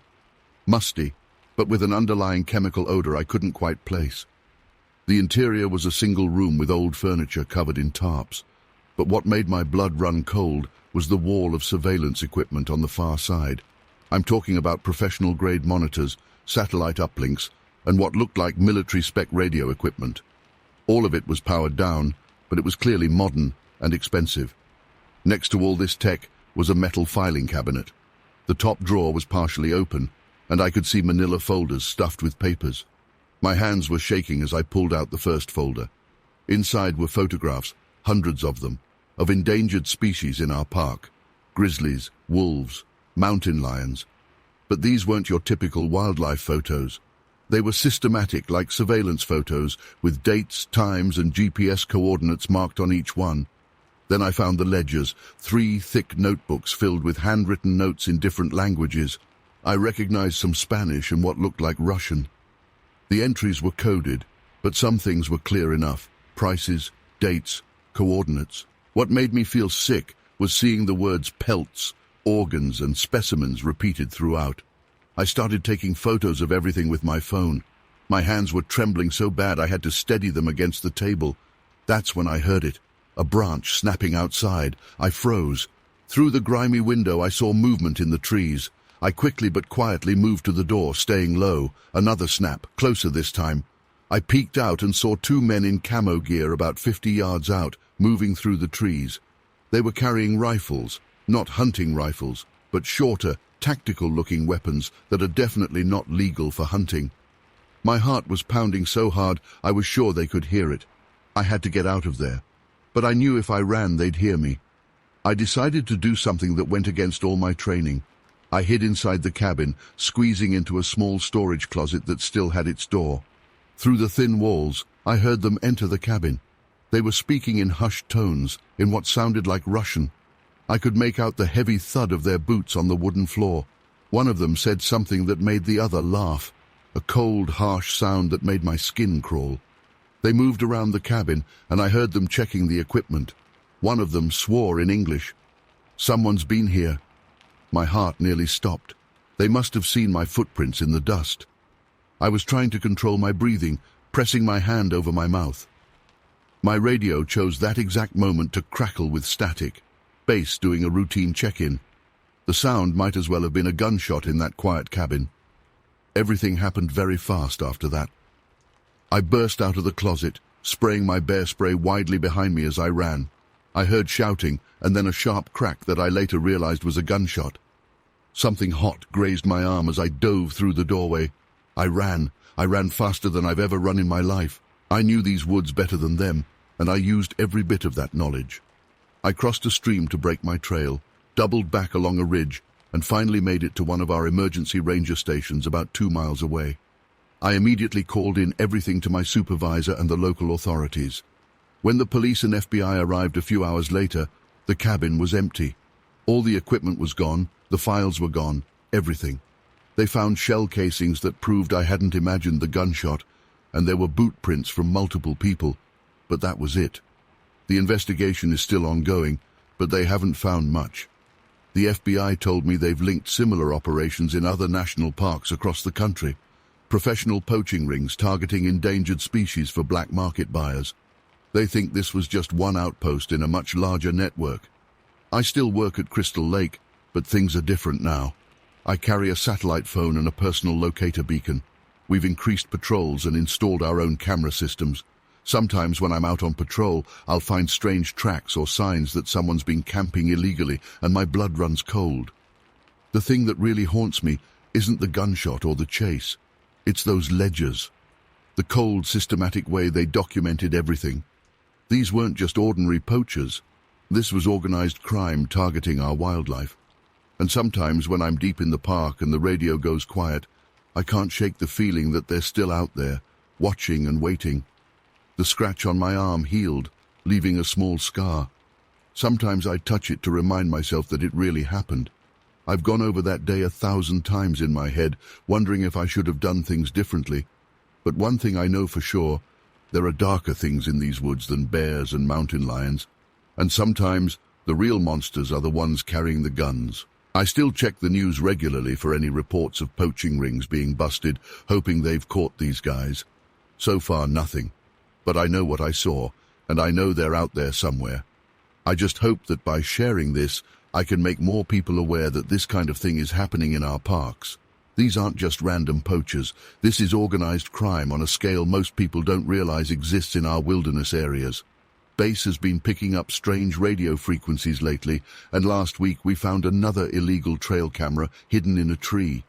Every time we find something like that, I wonder if they're back, or maybe they never really left. Story 20.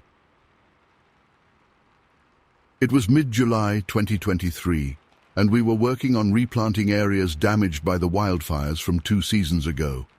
The job was pretty straightforward. Survey the land, mark areas for replanting, and oversee the contractors. But that changed when my soil probe hit something metallic about 4 feet down.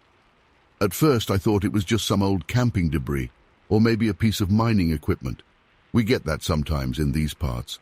But as I cleared away more soil, I realized I was looking at some kind of metal hatch. Not just any hatch, but a heavy-duty military-grade entrance, complete with faded warning signs and what looked like an old security keypad. I probably should have reported it right away, but curiosity got the better of me. I've dealt with abandoned structures before, old mining shafts, forgotten ranger stations, that kind of thing. This felt different, though. The construction was too sophisticated, too intentional. Using my flashlight, I could see that the hatch led to what looked like a network of underground corridors. The weird thing was, this wasn't on any of our maps. I've studied every inch of Eagles Peak's topographical surveys, and there was never any mention of military installations. Yet here I was, staring down what looked like a professional-grade bunker entrance. I called my supervisor, Mark, but he was as confused as I was. He said he'd make some calls and get back to me. In the meantime, I decided to document everything with photos and GPS coordinates. That's when I noticed the first strange thing. My phone kept glitching. The GPS would jump around, showing me in completely different locations, and my photos came out distorted, with weird artifacts in them. By late afternoon, I had cleared enough of the entrance to see some markings. Project Ironclad, 1,962 inches, and below it, some faded text about authorized personnel only. The lock mechanism was ancient, but still intact. I'm not proud of this, but after waiting hours for Mark to call back, I decided to see if I could get in. The mechanism was so corroded that it basically crumbled when I applied pressure with my tools. The smell that came out when I opened that hatch, I'll never forget it. Not decay or mold like you'd expect, but something chemical, almost metallic. The air felt thick, almost oily. My flashlight beam showed a steep set of concrete stairs leading down. I know it was stupid to go down alone, but something about this place pulled at me. The stairwell led to a long corridor with several rooms branching off. The walls were lined with that old-school mint-green tile you see in hospitals from the 60s, but it was what I found in those rooms that started this whole nightmare. The first room looked like some kind of medical facility. Examination tables, old monitoring equipment, and cabinets full of files. Most of the papers were either destroyed by moisture or so faded they were unreadable, but what I could make out was disturbing. Terms like human enhancement, psychological conditioning, and chemical augmentation kept appearing. In another room, I found what looked like observation areas with one-way glass. The glass was cracked now, but you could still see the small rooms beyond them. They were bare except for metal bed frames bolted to the floor. Each had restraints attached, but it was what I found in the last room that really shook me. Dozens of filing cabinets, surprisingly well preserved, and in them, hundreds of personnel files. These weren't just random soldiers, these were test subjects. Each file contained detailed medical histories, psychological evaluations, and most disturbingly, treatment logs. I started reading one of the files and felt my blood run cold. It documented the administration of experimental compounds to soldiers, tracking their physical and mental changes. The clinical language couldn't hide the horror of what they'd done. Soldiers experiencing extreme paranoia, enhanced strength, and in some cases, complete psychological breaks. I was so absorbed in reading that I almost missed the sound. A car door slamming somewhere above, then voices. I quickly turned off my flashlight and listened.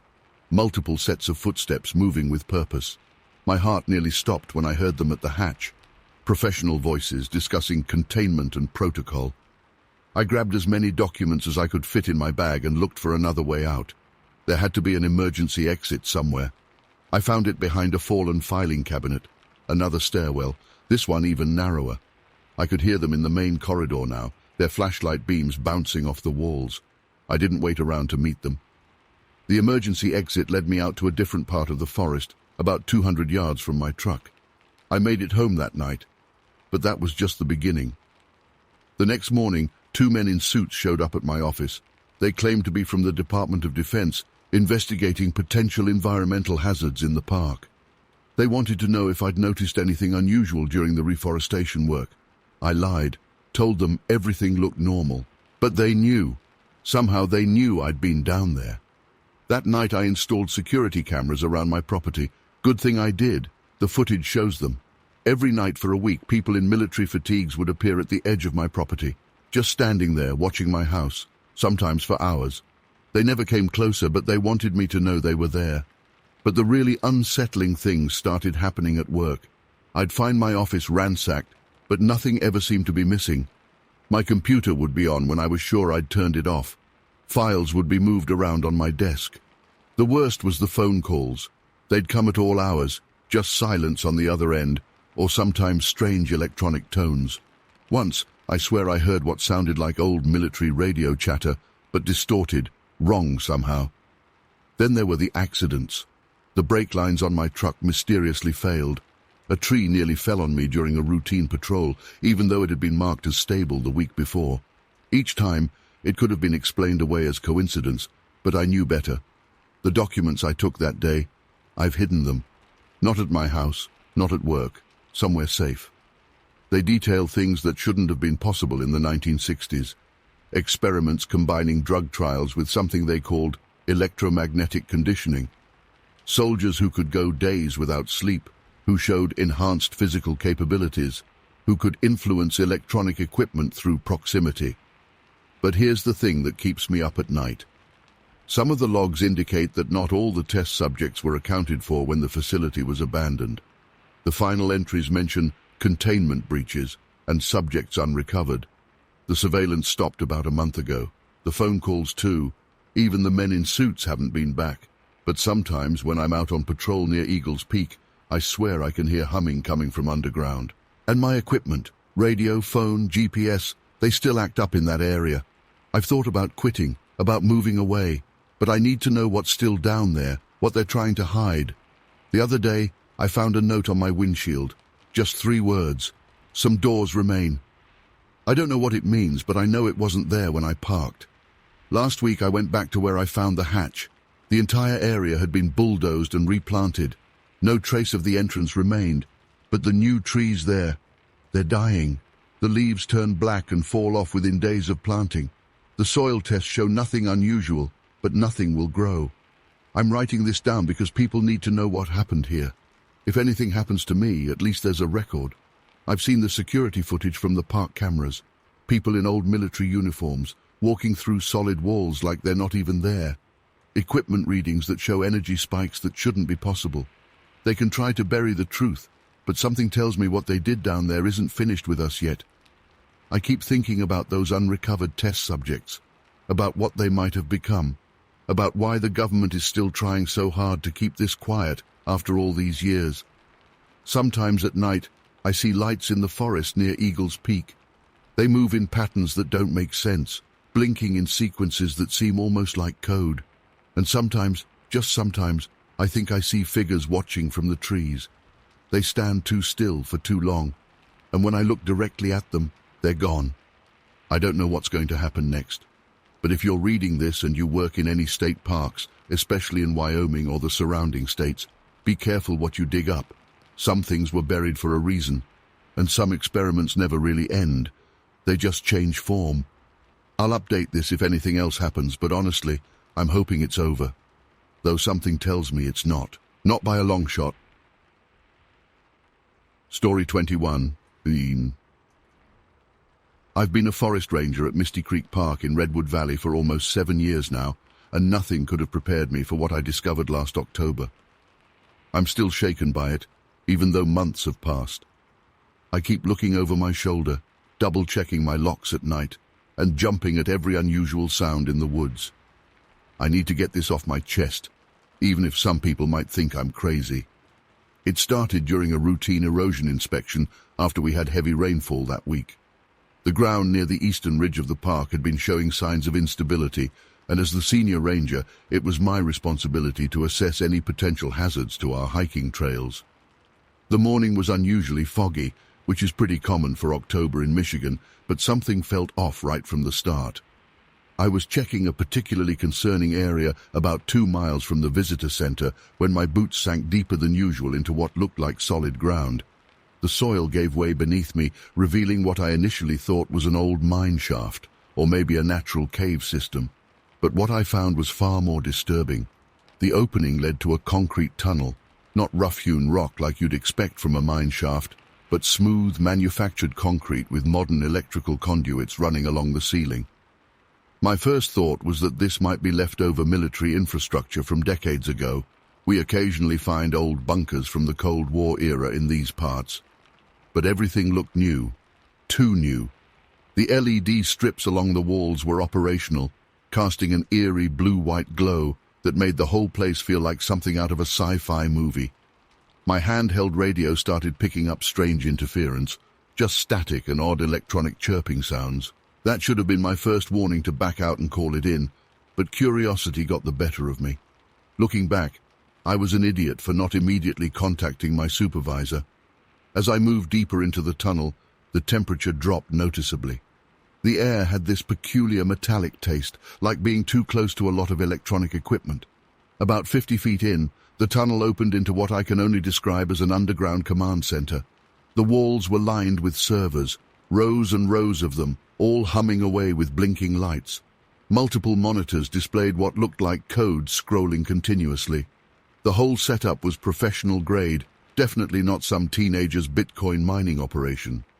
The thing that really set off alarm bells was the surveillance feed. One of the larger screens showed multiple camera views of the park, areas I recognized immediately because I patrol them daily. They had cameras hidden in trees, fake rocks, and even some of our trail markers. I felt sick realizing that someone had been watching us, watching me, for who knows how long. I found a desk with what looked like communication equipment, the serious kind, not your typical radio gear.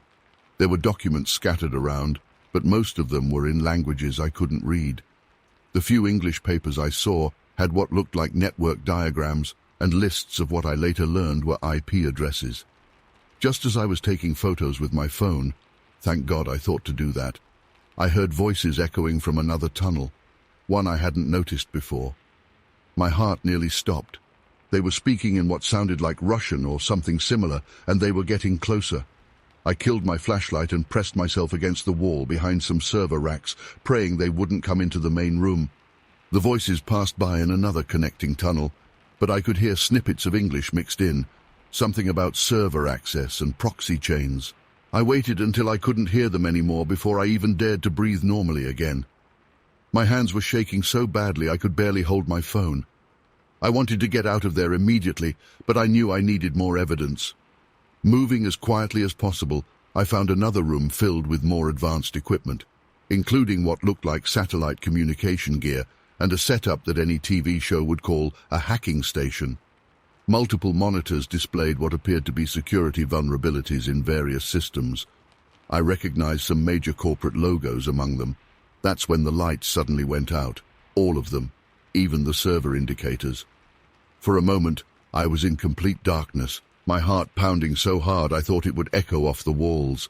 Then, emergency lights kicked in, bathing everything in red, and an alarm started blaring. I heard shouts and running footsteps from multiple directions. I didn't think. I ran. Thank God for my knowledge of the park, because I took a different tunnel than the one I came in through, hoping it would lead to another exit. The tunnel sloped upward, which I hoped was a good sign. Behind me, I could hear voices yelling in multiple languages and the sound of boots on concrete. The tunnel eventually led to what looked like a maintenance shed, one that I'd passed hundreds of times during my patrols and always assumed was just for park equipment. I burst out into the early evening air, I hadn't realized how long I'd been down there, and ran straight for my Ranger vehicle, which was thankfully still parked where I'd left it near the erosion site. My hands were shaking so badly I could barely get the key in the ignition.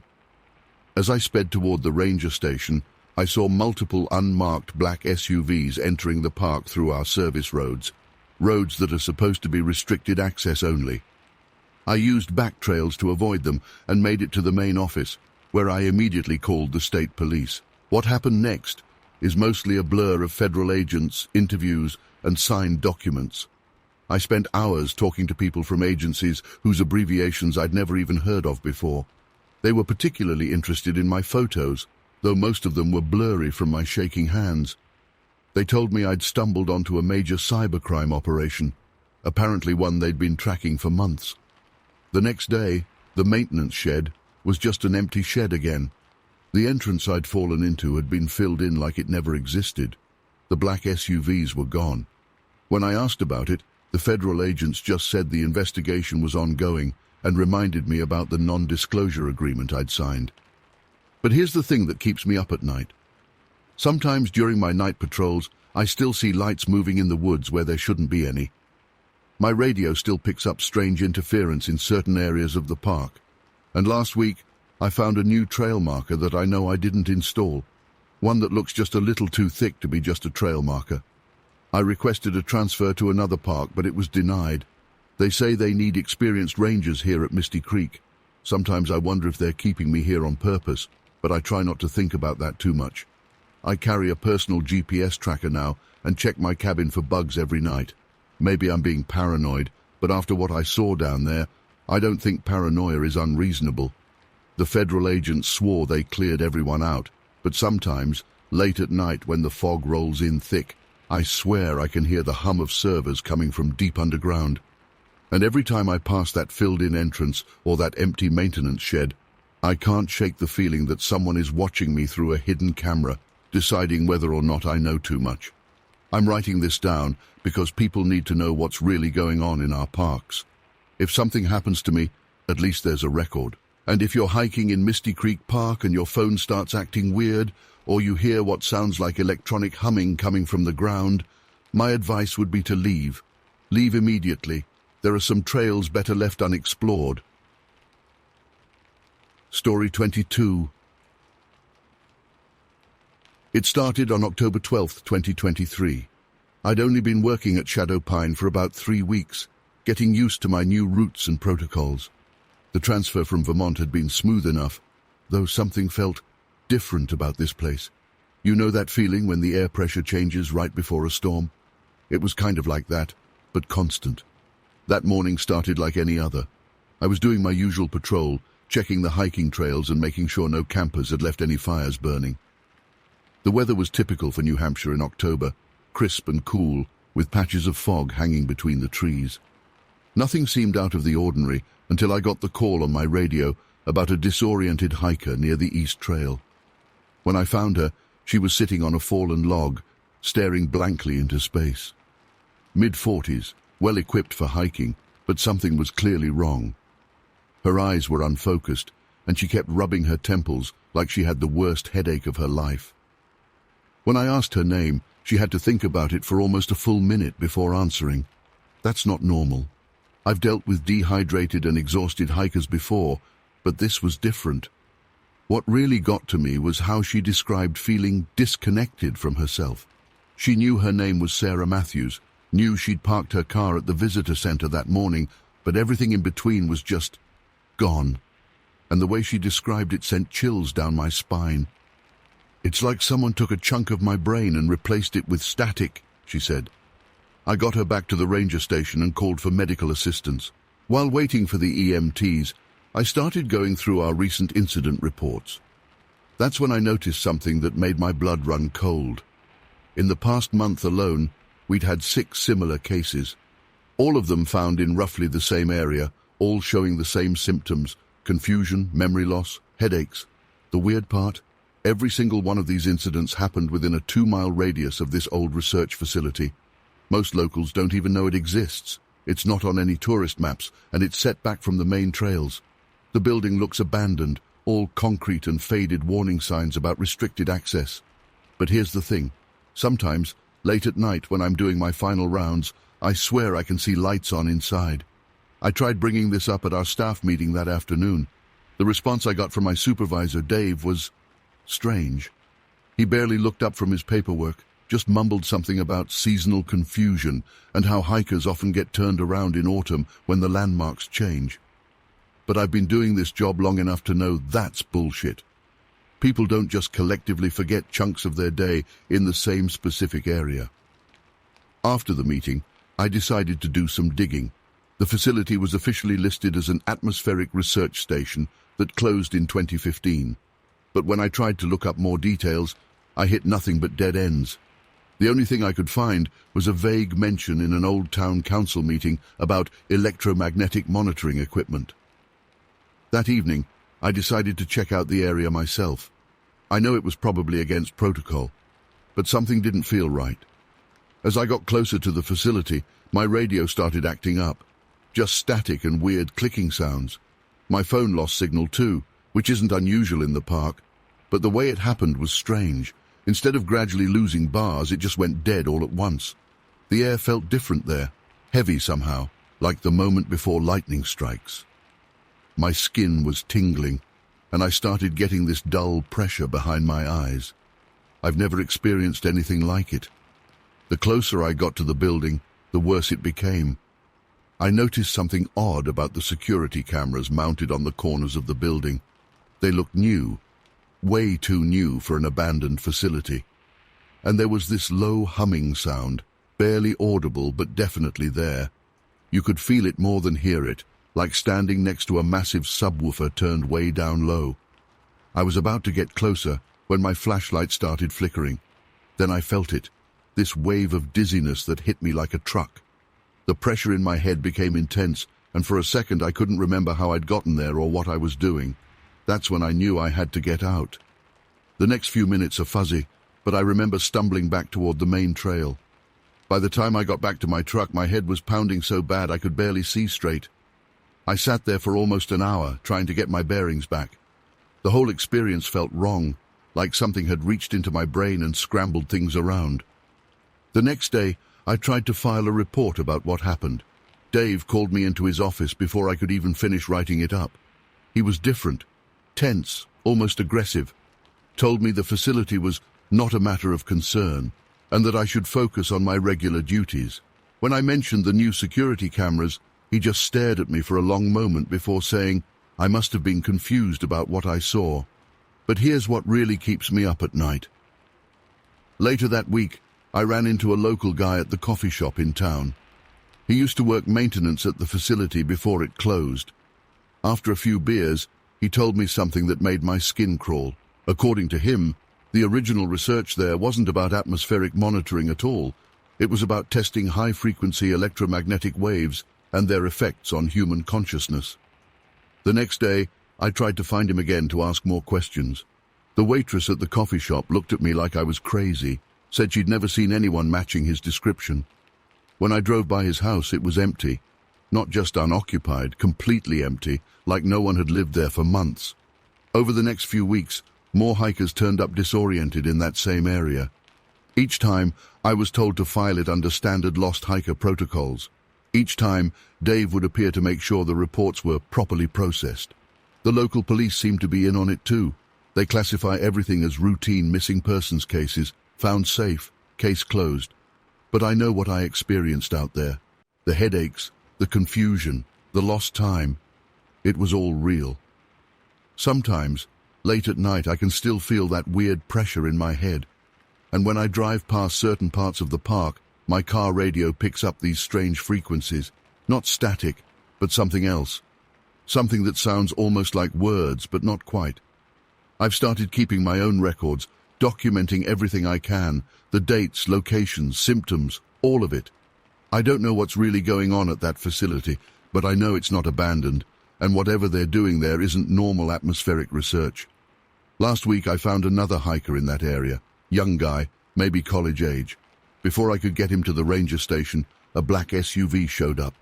2 men in civilian clothes took him away, claiming they were from state emergency services. I've worked with every emergency service in the area. I'd never seen these guys before. I'm writing this now because I don't know who else to tell. Something is happening in Croft State Park, something the authorities are trying to keep quiet. That facility is still active, and whatever they're doing there is affecting people. I've thought about quitting, about reporting it to higher authorities, but after what happened to that maintenance worker, I'm not sure who I can trust. The incidents are getting more frequent. Just yesterday, we found 3 more hikers in the same area, all with the same symptoms. The weird part? None of them were hiking together, and they all entered the park at different times. When they were found, they were standing in a perfect triangle formation, all facing the facility, all mumbling the same sequence of numbers. I'm still here, still watching, still documenting everything, but I can feel something building, like the pressure before a massive storm. Whatever's happening at that facility, whatever they're testing or doing, I don't think it's going to stay contained to just a few lost hikers for much longer. If you're planning to visit Croft State Park, stay away from the eastern trails. If you start feeling a pressure in your head, or if your electronics start acting strange, get out immediately. And if you see any lights coming from that old concrete building deep in the woods, just turn around and walk away. Some questions are better left unanswered.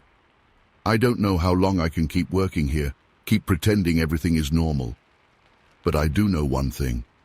Whatever is happening in those woods, whatever that facility is really doing, it's not natural, and it's not safe, and somebody needs to know the truth. I'll try to update if I learn anything new, but honestly, I'm not sure how much longer I'll be able to. They're watching me more closely now, and yesterday I found my personal logbook had been searched. If anything happens to me, at least there's a record now. At least someone knows.